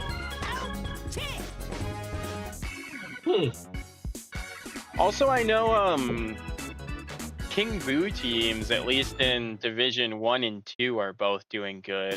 I wonder where King Boo is in D3.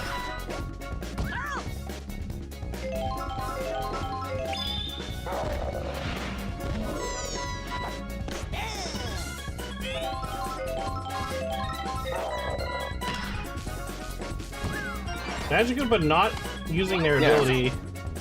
Very surprised to not see Magic Koopa scoop that up. King Boo is trying to keep the Salad Bowl alive, that's true. Dry Bones with a smack. Jesus. I do not understand why instead of forcing a bunny hop or using Paracoopa's super jump there, I just watch that bounce off the wall. I think Luigi's the only character I've ever seen use their super jump in the outfield. Interesting.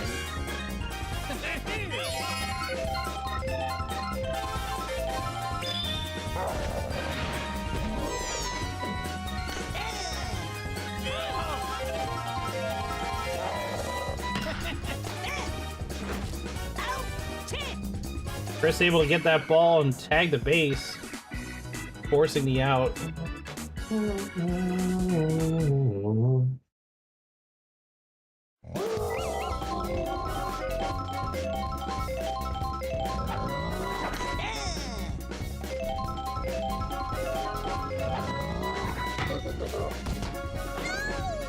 Oh, Daisy getting whacked there.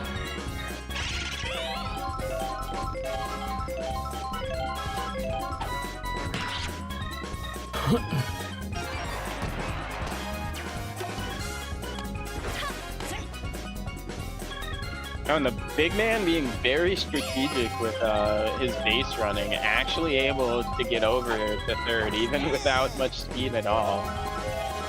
It's actually quite impressive.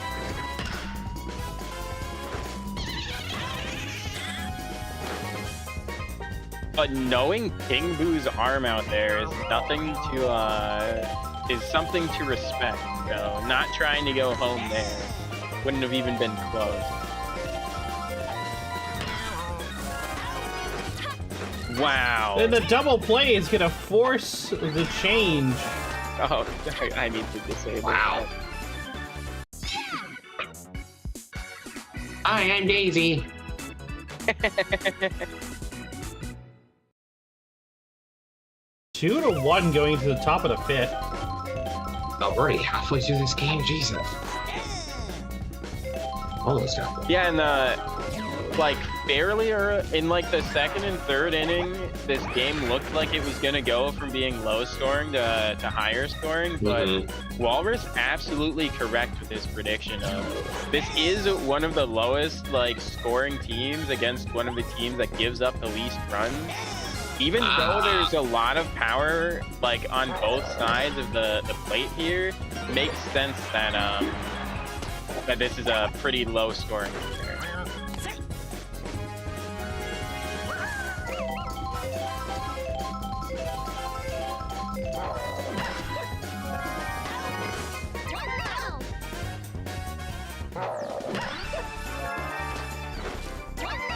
That's still the low run output for the Pandas. Straight up makes no sense. It doesn't make any sense.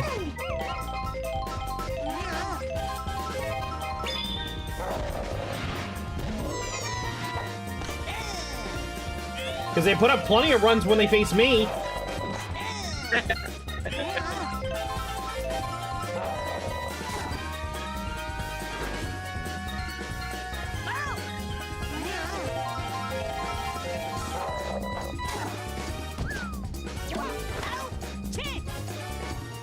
Hi, I'm Yoshi. Yes, you are, Yoshi. For a second there, I thought you were Daisy. You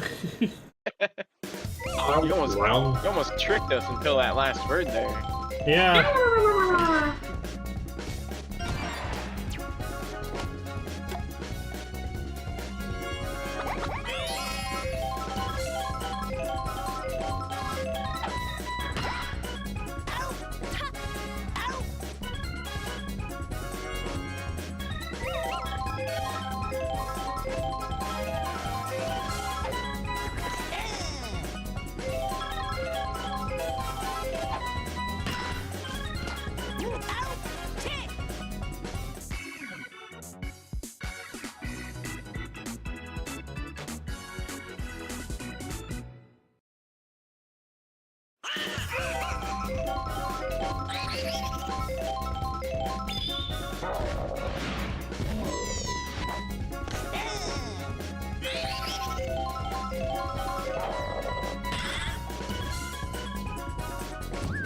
Fair ball. Good hit there.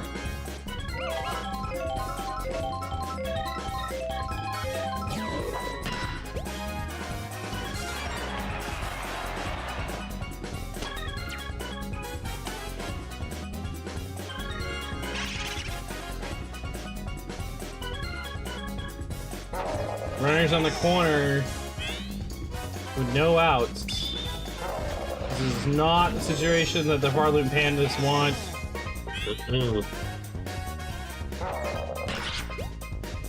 Shy Guy missing the ball. Uh-oh. King Boo's gonna get in. Run. Just ghost his way there. God, 15 runs now.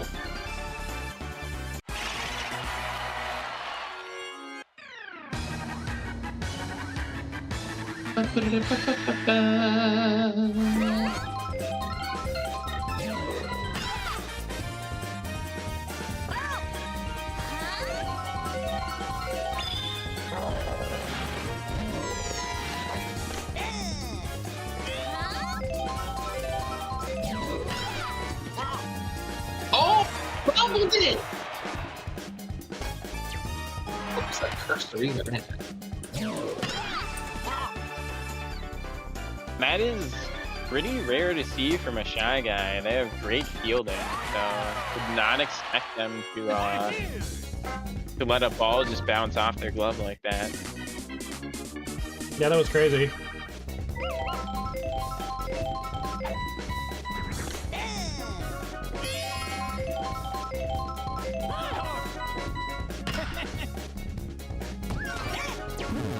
Not even gonna try. No, what are you doing, Dry Bones?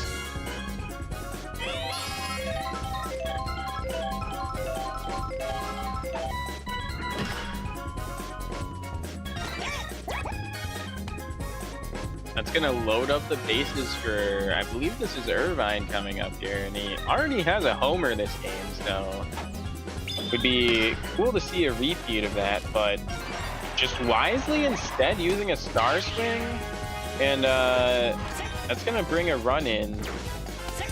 Thought it was gonna be 2, but not quite enough time with that buddy throw to be able to get 2 runs in.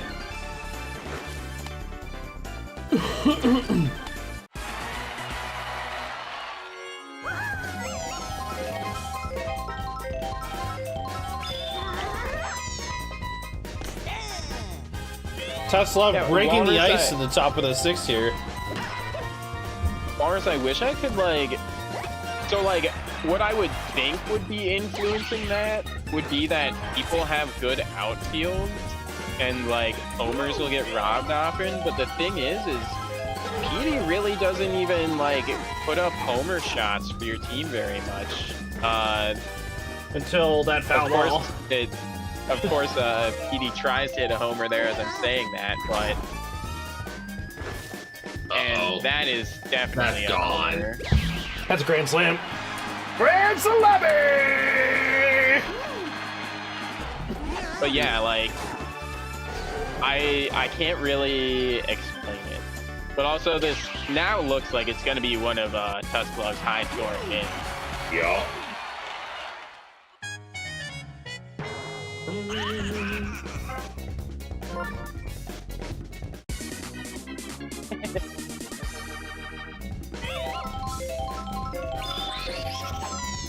Yeah, I should try making the move of saying I think my team is gonna mess up in some kind of way, so the game will contradict it. It's like every time I've said something tonight, there's either commentator curse of like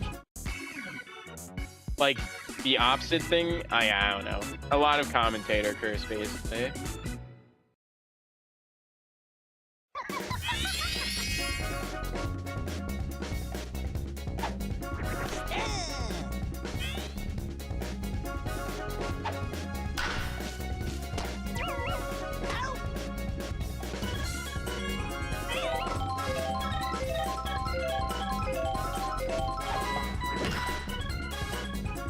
It seems to work. I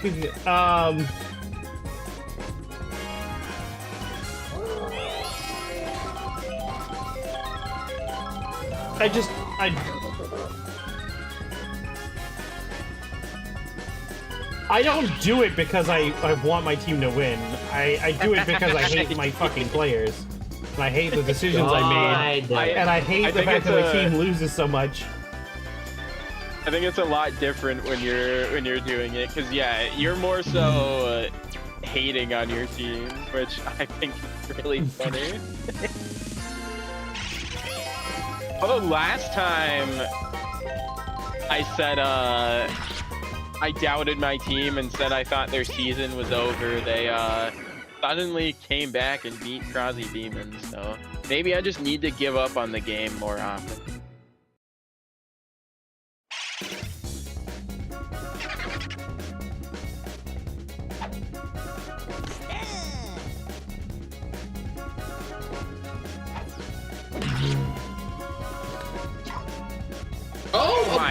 Oh my gosh! It's very rare that we see a bobble from an outfielder on a pop fly. We've seen it like one other time in between the 2 seasons, and that was also this season. I love how Lucky is saying that he has commentator's curse a lot of the time when he definitely doesn't. The man like is giggling and laughing, and he's like saying how good his team is doing the entire time. I actually hate it, because it's just like, dude, just be like, it's okay to be biased, but could you not like laugh at the opposing team? That'd be great. We are the commentators. That boo ball making the geezer able to get to first off a bun, that was an epic play work from the team.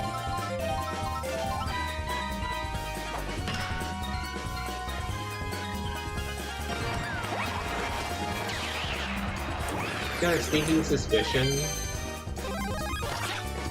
This is gonna be Mercy Rule. Probably the way that this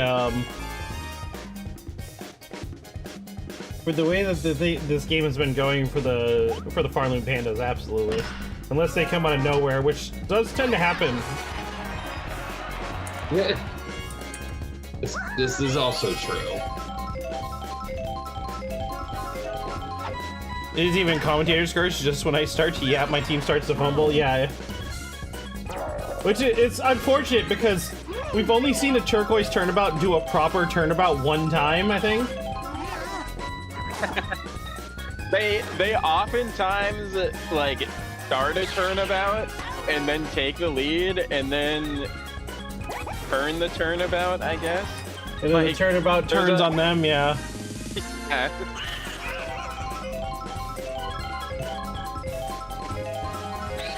Yeah, the boo ball on the bun is absolutely genius.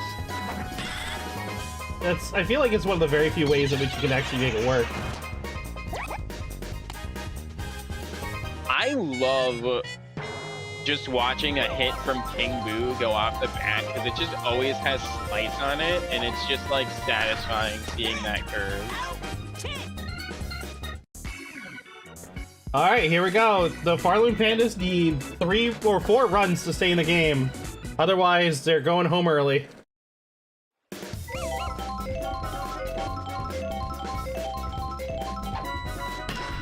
That would be quite the feat considering they've only been able to score 1 so far.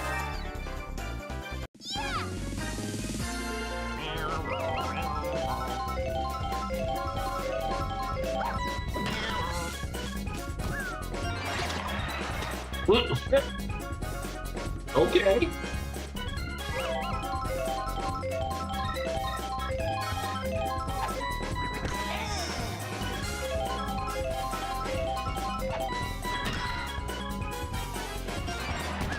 A nice little hit there. Able to put 2 on, and now's an important time not to hit into a double play.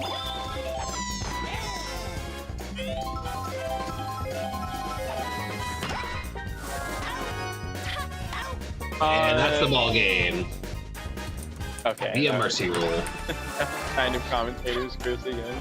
But Walrus, I don't. So the outfield or the fielders, I'm pretty sure, can always tackle the ball and send it to a teammate. The real reason they did that was because the item was coming in. But the thing is when they bump it to a teammate, they won't get an empowered throw unless they have chemistry with each other. So the Pharloom Pandas fall 6-6. Tusk Love move up to 9-3.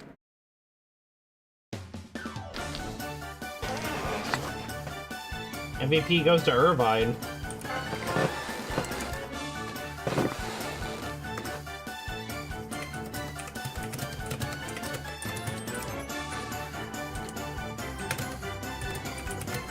.120 batting from the brown me.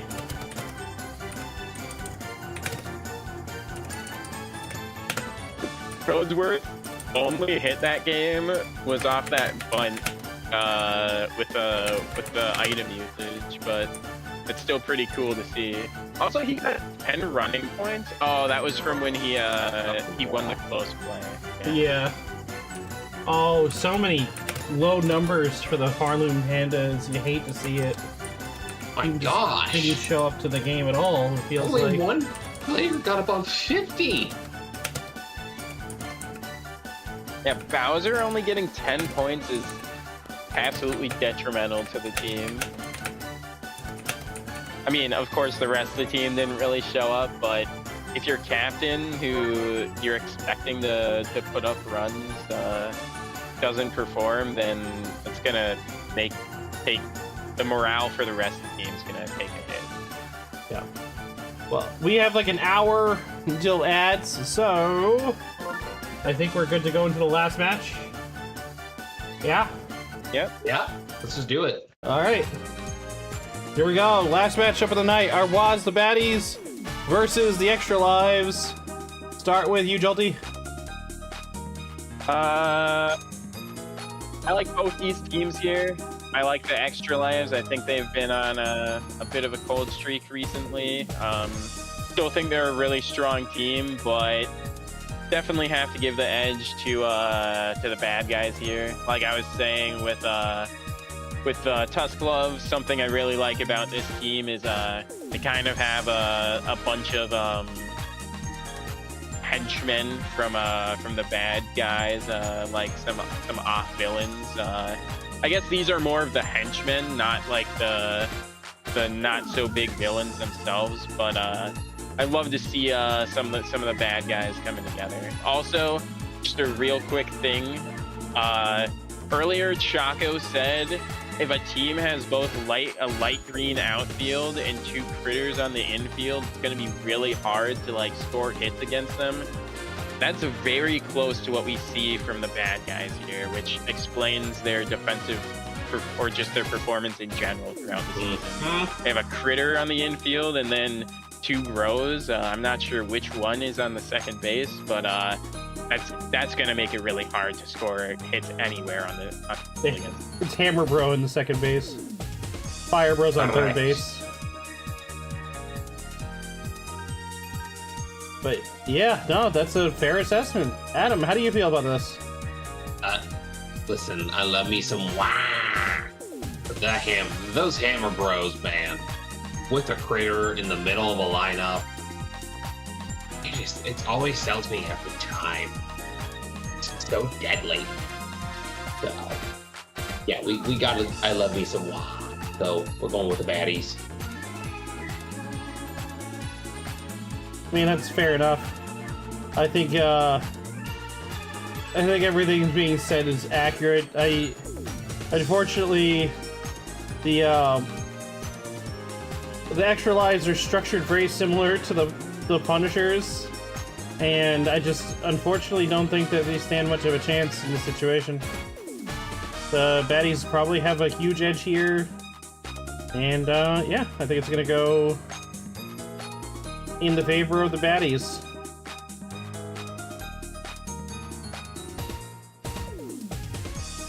That being said, let's get this thing rolling. Hell yeah.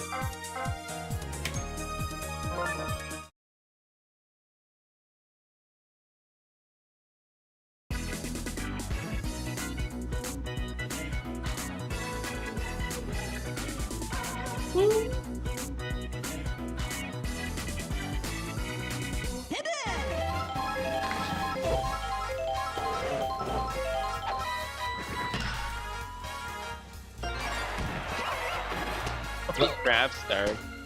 Well, that's a great start. Did you just earn 5 certificates in a row? That's pretty...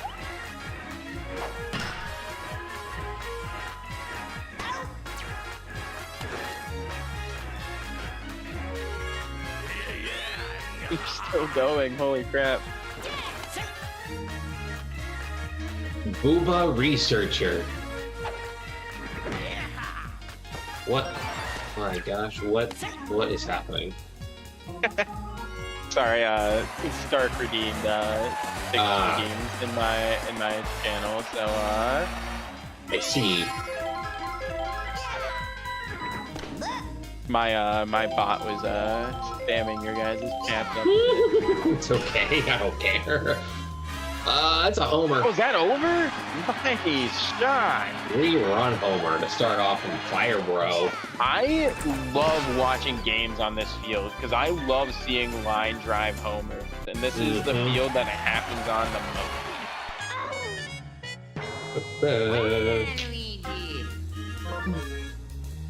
Wario time.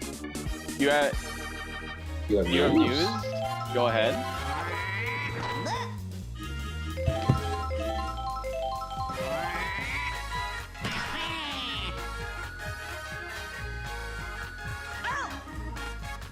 Oh. It's going to be the second most frequent home field for the rest of the main season.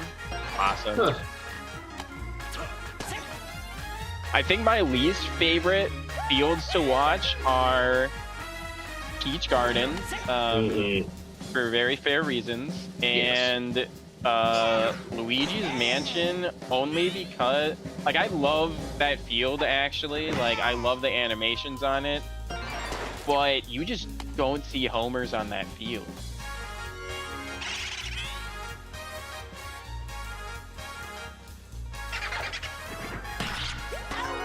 Oh! Wow! That What was a catch! Ball too, probably.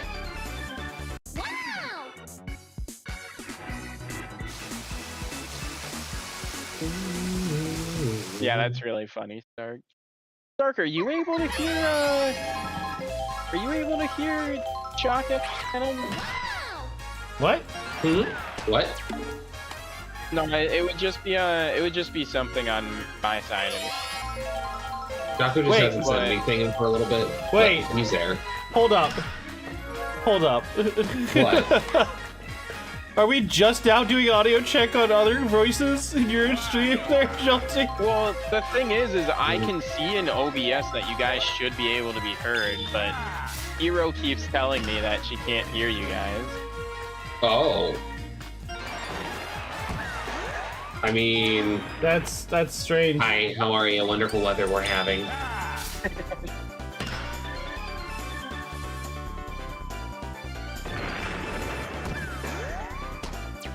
Oh, but Kiro, the thing is how can you hear me and not hear something else in my stream?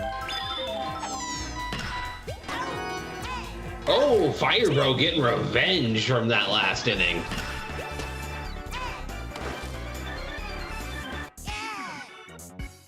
The dance. I love that dance. Mm-hmm. Beady.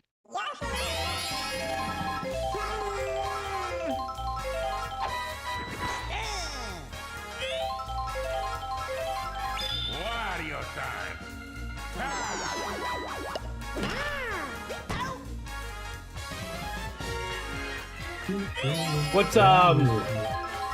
What's gonna be interesting for next season, seeing we keep talking about the league in general, is the fact that like next season, because of the duplicate characters mod, captains aren't really gonna be captains. They're gonna be considered side captains no matter which team they're on. Which means that all of those fancy star pitches are going to cost 2 stars instead of 1. Oh. Oh, that is very interesting. That's a bit change. Which is in a That'll way definitely makes it a little bit more balanced, I feel. Yeah, that'll nerf like Bowser, Daisy, DK, and Birdo a little bit as pitchers, but I don't necessarily think that's all that bad of a thing. 3 DK, 3 Bowser, 1 to 2 Daisy, mark my words. What, for picks next season? Yeah. Maybe.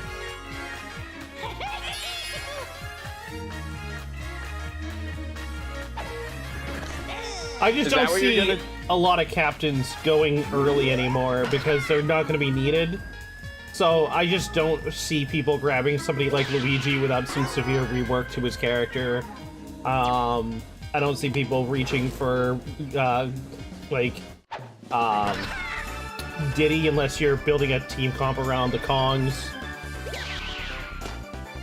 There's just a lot of like things to consider because they can you'll be able to actually afford to be able to put decent players in those spots instead of sacrificing 1 slot for a captain.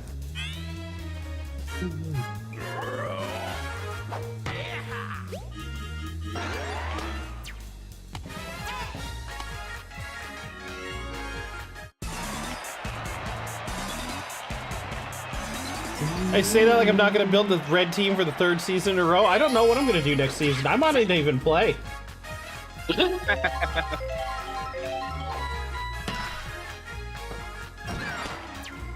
Yo, what's up, KRD? Yo, I hope you're kept that, dude.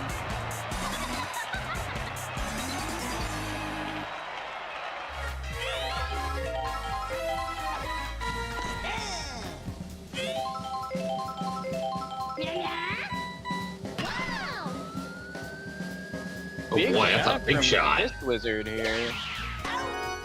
Good catch. What a catch by Damn. Ethan. I would have loved to see a grand slam from Magic Koopa there. I mean, that's a possibility, Walrus, that there might be some teams that look similar, but I mean, there's only so many players of each kind, so it really depends. The important thing is going to be that teams are going to be a bit more free to build how they want to build. Like, I only have been stuck in red chemistry because I've been like dead set on using Mario as my captain because I'm a huge Mario stan, and I don't care how bad he is in this game. I'm still gonna back that man, no matter how much I talk shit about him on the field. Ritter. Oh, just barely in there. I feel like, personally, I would love to see Mario and Luigi get a buff to, like, actually compete with the other captains. I just don't know how to buff them. Like, they're balanced. Like, Exactly. Yeah, They're balanced. I don't know. Maybe specifically, like, bumping up their just their like slap hit power or something could help, but I don't even know if that would help. Switching Luigi to technical and moving Mario to power for AI probably would help them a lot, in retrospect. But like, they're still balanced characters. They're specifically supposed to be middle of the road so they can do everything. Right. Yeah, but like, I think used as a player, they can do everything, but used by the computer, they can't do anything, is what I feel like. Yeah, you're not wrong. That's why I think switching them to a power, or switching Mario to power would probably help him a lot, because that'll utilize his high batting that he just never uses.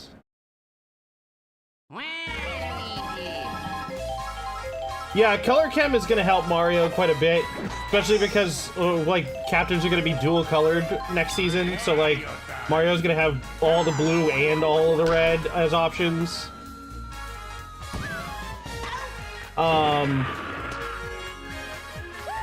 So, like, but I also want to implement,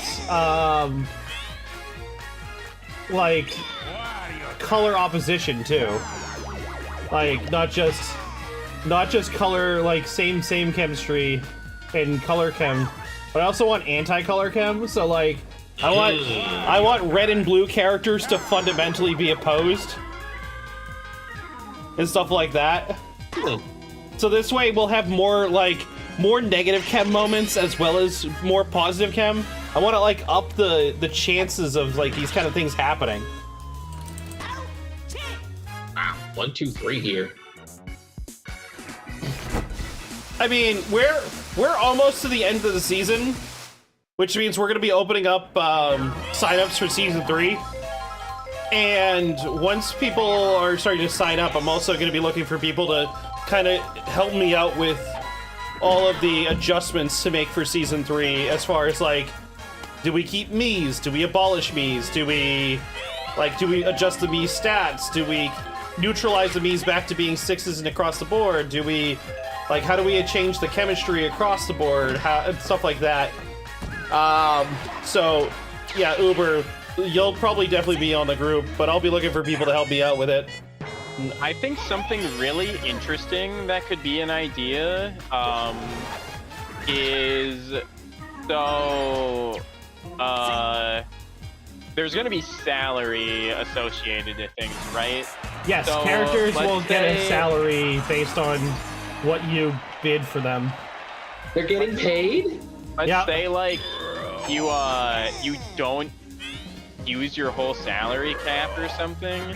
If you could, like, pay money to add chemistry from one character to another or something like that, that would be impossible to work without restricting the number of teams allowed in the league.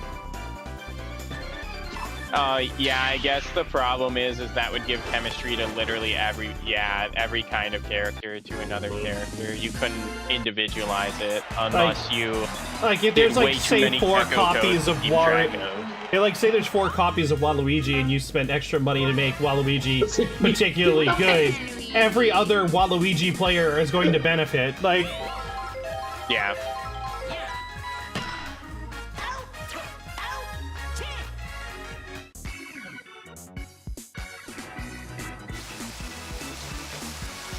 Yeah, that's true. One of the things that people will be able to do, because we're going to be using money as a thing in next season, is the fact that you could pay somebody for a character rather than just straight up trying to trade 1-to-1. Salaries on the characters will be locked in once they're drafted, though, so you won't be able to, like, get a deal on a character.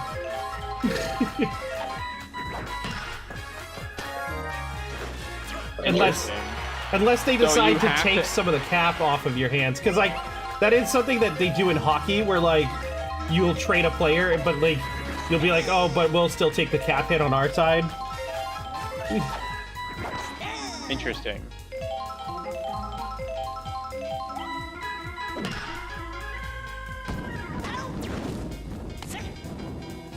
So yeah, there's things that will happen. It'll be much more It'll be much more developed because of adding salaries and auction drafting to the thing. Granted, individual copies of characters might not cost the same because it depends on how they get bid on. So, like, you know, say for example, Wario A and Wario B might not be paid the same salary.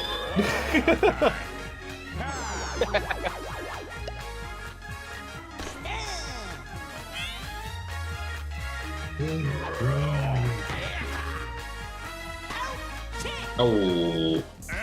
Salaries aren't going to be balanced. Wario's tired, though.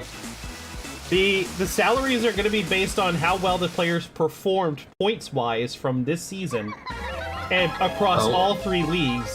So, you know, a character like Bowser is going to be considerably more expensive than a character like, say, Baby Red Luigi. Toad or Baby Luigi, yeah. So, like, for example, right now... Oh. No, that's not what I'm looking for. Let me quickly go to my my salary projection sheet. Oh! So like as of right now, the minimum salary for getting Bowser on bidding for next season is going to be $228,000. And that's his base salary. That's not including how much you'd have to spend on, like, to win him in the bid war. What's your cap? Right now, the projected cap based on points is 1.72 million per team. Holy cow. I personally, if it stays there, would like you to just round it out to 1.75 because I like numbers to be more even or something like that. Once the season is over, I'll go through and manually like tweak numbers to be like on even 5s and like the salary cap will be rounded to probably the nearest like 10th of a million. Hero, I'm not gonna lie, you wouldn't understand.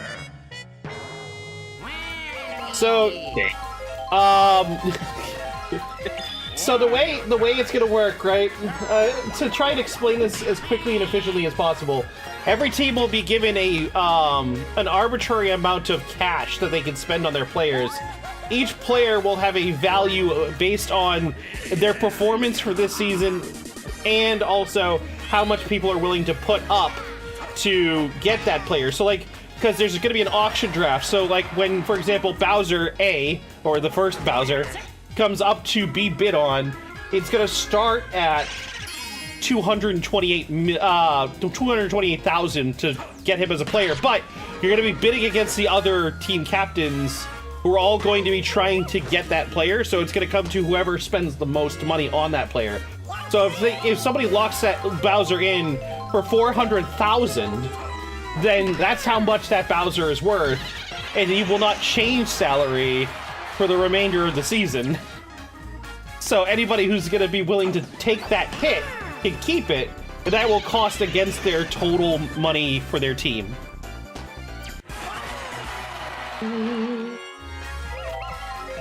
Yeah, your team can't exceed a certain value as a whole. That's kind of the whole thing. Bowser's starting bid is $228,000, and a total salary is $1.7 million at the moment. But those numbers will change based on performances, because it's doing a lot of math in the background, taking into consideration how many points every player is scoring, what the average player score is, and like using it to kind of like finagle numbers to try and figure out what the average should be. Walrus, the thing is there's only gonna be 3 Bowsers available, and everyone's gonna have to bid on them. So it's not like you can't just put 8 Bowsers on your team. And the thing is people are going to be bidding for these high-level people, probably up to at least twice their value, would be my guess. Yeah, and you have to be able to field a team of 9 players at the minimum. So if you can't afford to field a team, like, you by default lose. You're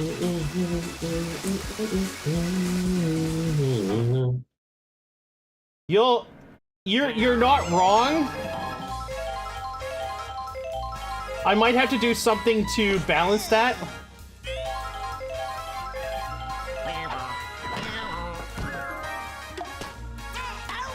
I might make the minimum salary for the duplicate at least 75% of the increase that the first one was bid on. So this way, you can't just like wait it out and try to save money.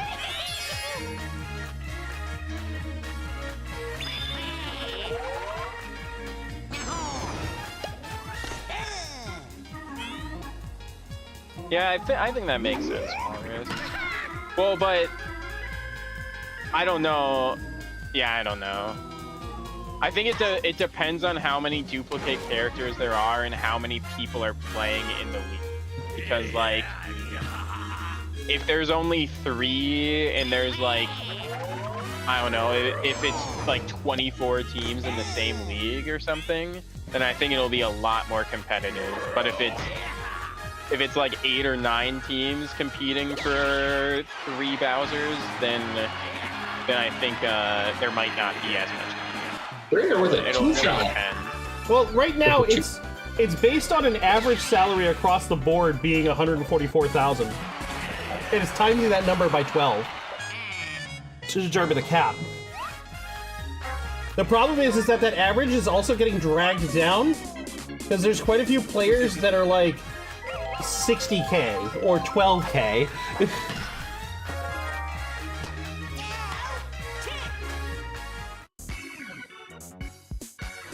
Right, Critter with that 2-shot cuts the lead down a little bit to 6-3 going into the top of the 7th inning with the Hammer Pros and Hammer Pros. Back to the game. It's okay. It's only got interesting descending again, so you're good.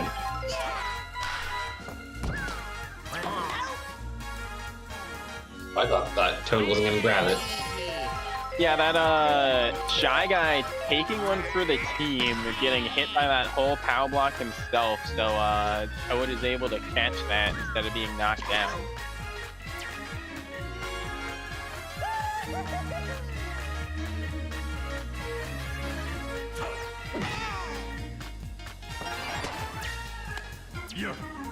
It's funny that you're saying that there's a lot of numbers, but honestly, I just plug in formulas into a Google Sheet and it does all the work for me. I could do the math, but I just don't want to.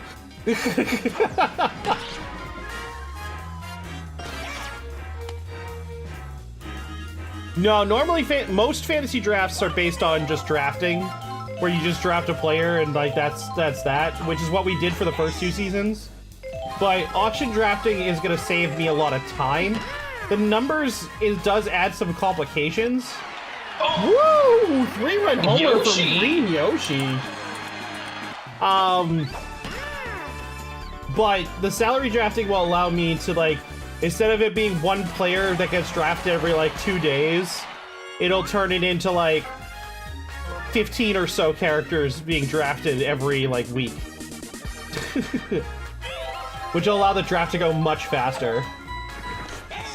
So is the For Fun League also going to use that same salary structure? Probably not. The For Fun League is probably going to be just a standard draft to player draft kind of thing.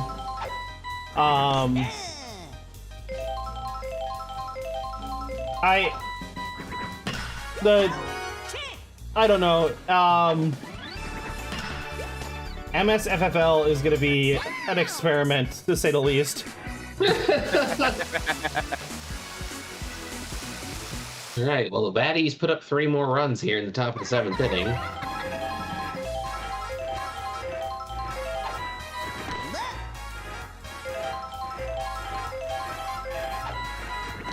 My goal for, like, the Frantic Fun League, though, is going to be to just try to make it more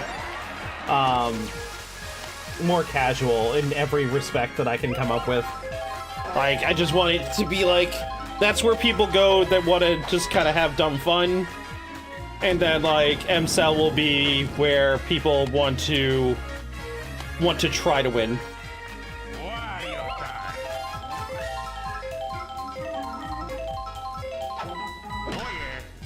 Just so this way, like, I could not turn this, like, I don't want to turn MCell into, like, well, I mean, it technically would be, but I don't want to turn MCell into, like, this thing that, like, kind of, like, you have to learn and get good at to participate in.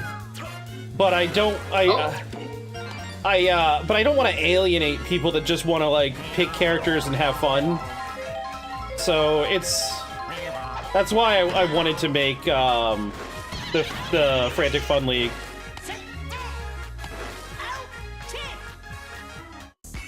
The dumb question time, how do you know if a player is worth paying for? Or is that a you need to know the sport territory? Well, that's, unfortunately, that's part of being an owner. Is like, you have to learn and know. Like... It'll be less important for people, like I said, people in the Frantic Fun League, it'll be less important to know your shit, or know how chemistry works, or really know the game at all. Like, you just pick characters and laugh about it, how your team wins or loses. How did you get gifted an Akamos membership? I don't know, Lucky, you tell me. You're the only person I know that, like, follows them like crazy. Although they are doing the Mario Sports Mix League right now, which I was interested in.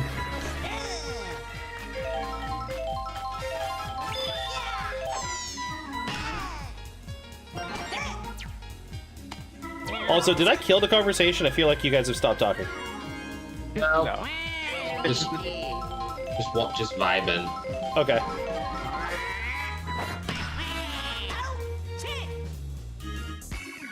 Watching a game of catch. That's fair, Kiro.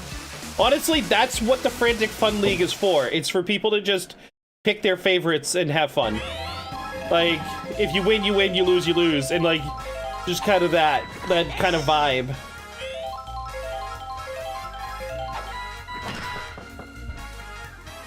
Because I want people that want to try to play, like, be an MCell, for sure. But I want to have there to be a space for people to just vibe and have fun. Like, I felt like with the start of season 2, there was a lot of like,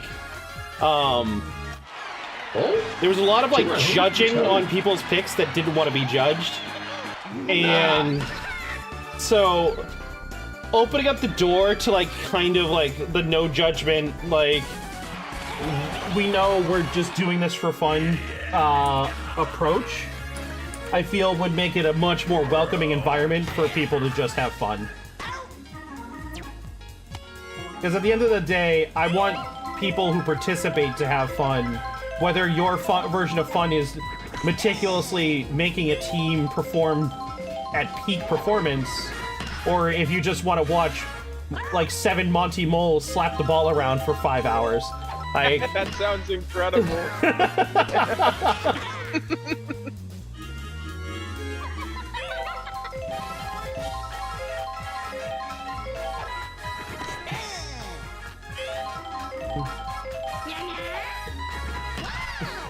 I mean, I'm not gonna lie, if I could make it a team entirely of Luigi's, I would do it.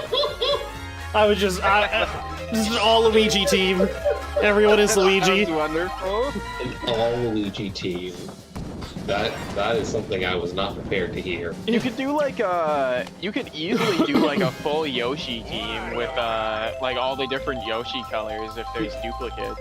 Yeah, with duplicate characters. See, this is something why I'm gonna enjoy Same and Color Chem as options, because it's gonna open the door to like an all Toads team, or an all Yoshi's team, or an all Shy Guys team. Like teams that you wouldn't expect to happen, but they'll be chem viable options. Luigi team wins by doing absolutely nothing. We just get beanballed for the whole game. I was gonna say, wouldn't that mean they would just get shut out every game? Well, No, they just do absolutely nothing. The opposing team gets a foul and loses a run or something. I don't know.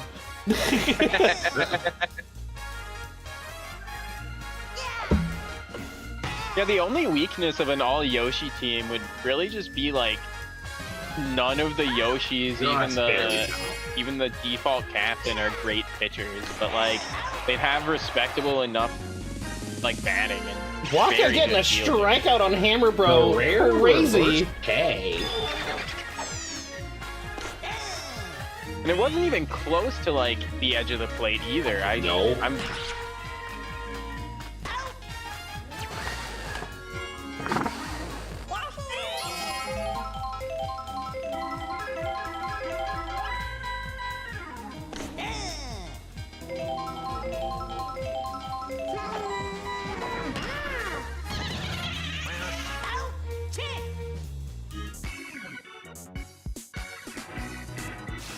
Hero, I can share the info with you that you'll need in order to join next season, because you can definitely just join the fun Frantic League next season.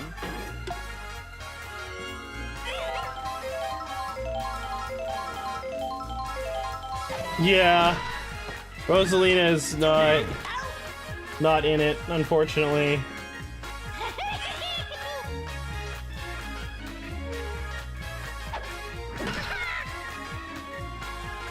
And that's the game. That's the ball game.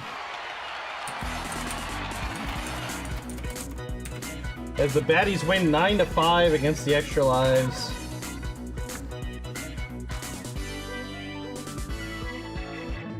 Yeah, if this game gets fully decompiled, then we might add see in custom characters like that. That'll be. That would be incredibly sick. I would love to see Peach get like a significant buff somehow going into the next season. I don't know how, like, I don't want to disturb too much of the balance. That's the problem that I'm really worried about. Because, like, I think the only thing that I could see as a beneficial buff to her that like wouldn't ruin anything is just actually give her good stamina, and that's it. Like, I think that would be a huge buff to her if she could stay on the mound more than giving up like 2 runs. Like, she would actually be a great pitcher. Also, Green Yoshi got MVP that game. Yeah, he hit that 3-run homer. Yeah. Still, that's crazy. You almost never see Green Yoshi get an MVP. Or any Yoshi, for that matter. Yoshi's probably losing their mind in the comments right now.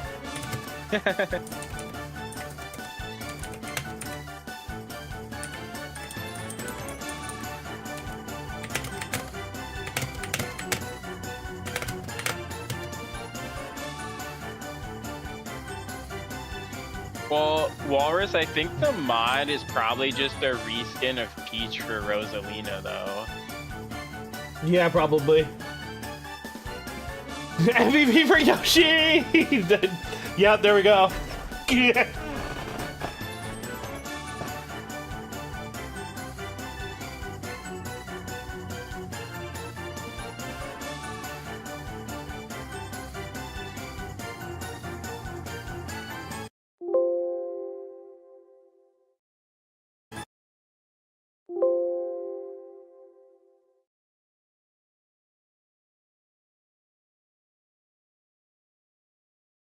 All right.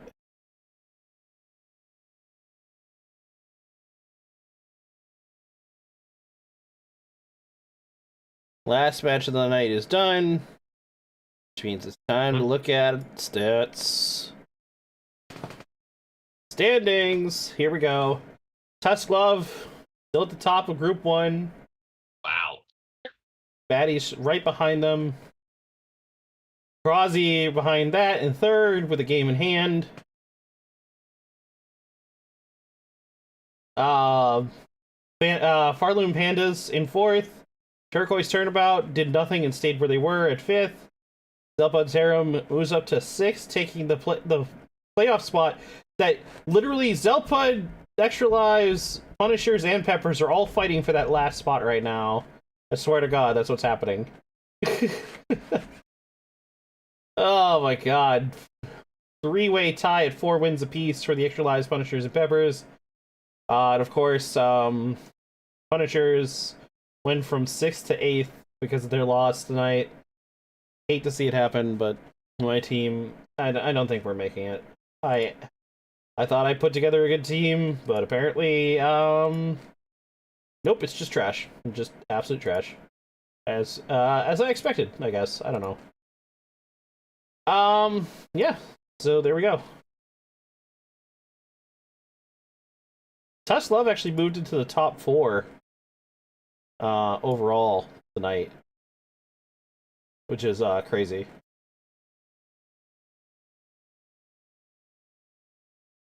Yeah, Tusk Love just tied with all the top 4 teams in record. Just not as big of a differential. That's really the only thing. Yeah, differentials aren't that big if you look at G1 in general. Like the highest being Tusk Love with 36. Says the person who he says he never gets runs, but he has the biggest differential between his points for and points against. Yeah, it's all tight. 18, 19, minus 14, plus 10, minus 21, minus 13, minus 17, minus 18. More minuses than pluses, mostly because of Walrus here with its plus 36.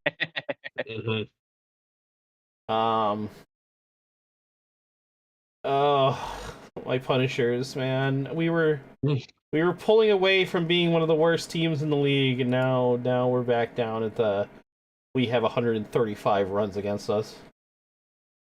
God damn it.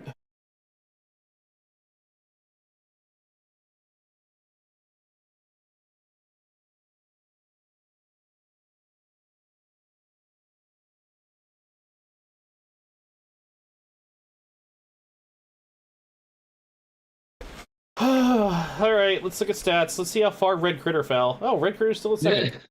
Oh, only number 2. Only to 2. G3 PD, Lucky is fucking bouncing in his chair right now about how his PD Piranha is the best player in the entire league right now.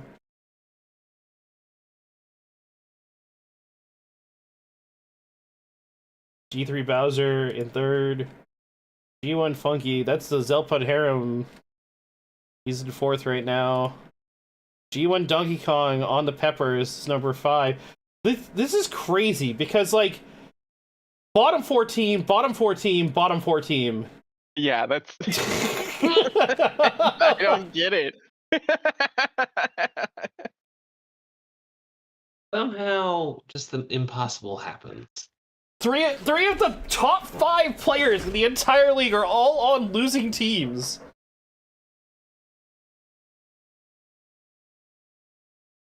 It makes no fucking sense. Even there's G1 Wario right there, captain of the Extra Lives, also a losing team.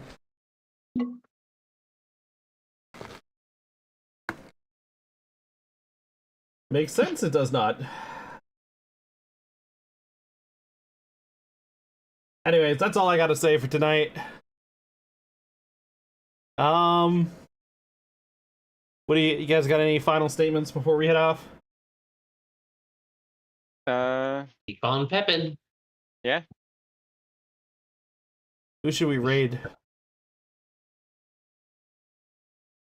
Go raid PP. Poison Bombs? E. See, I just raided Poison Pumps yesterday, so I think we should raid the people that he's co-streaming with. Oh, there you go. Or there's also Ife. There's tons. There's tons. There's a lot of us on tonight. Yeah, there's tons of EG people on. So, also looks like Dinah's online. Yes. I don't know why I don't see that. I also don't know how I didn't see it because he's literally at the top of my list, and Dave! I didn't see it for like 20 seconds. Let's go raid Dinah. I think Dinah sounds like a Okay. good option. I love Dine. As soon as I find him. And scrolling. And scrolling. And scrolling. There he is. Alright.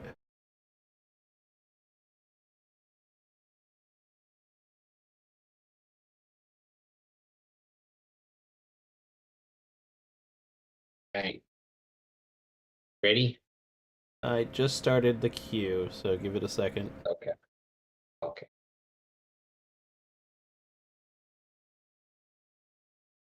I love that emote. Get slugged. God. Alright, y'all. Have a good night. Take care. Yep. Bye. Have a good night, everybody. Bye, everybody! Hitting raid now.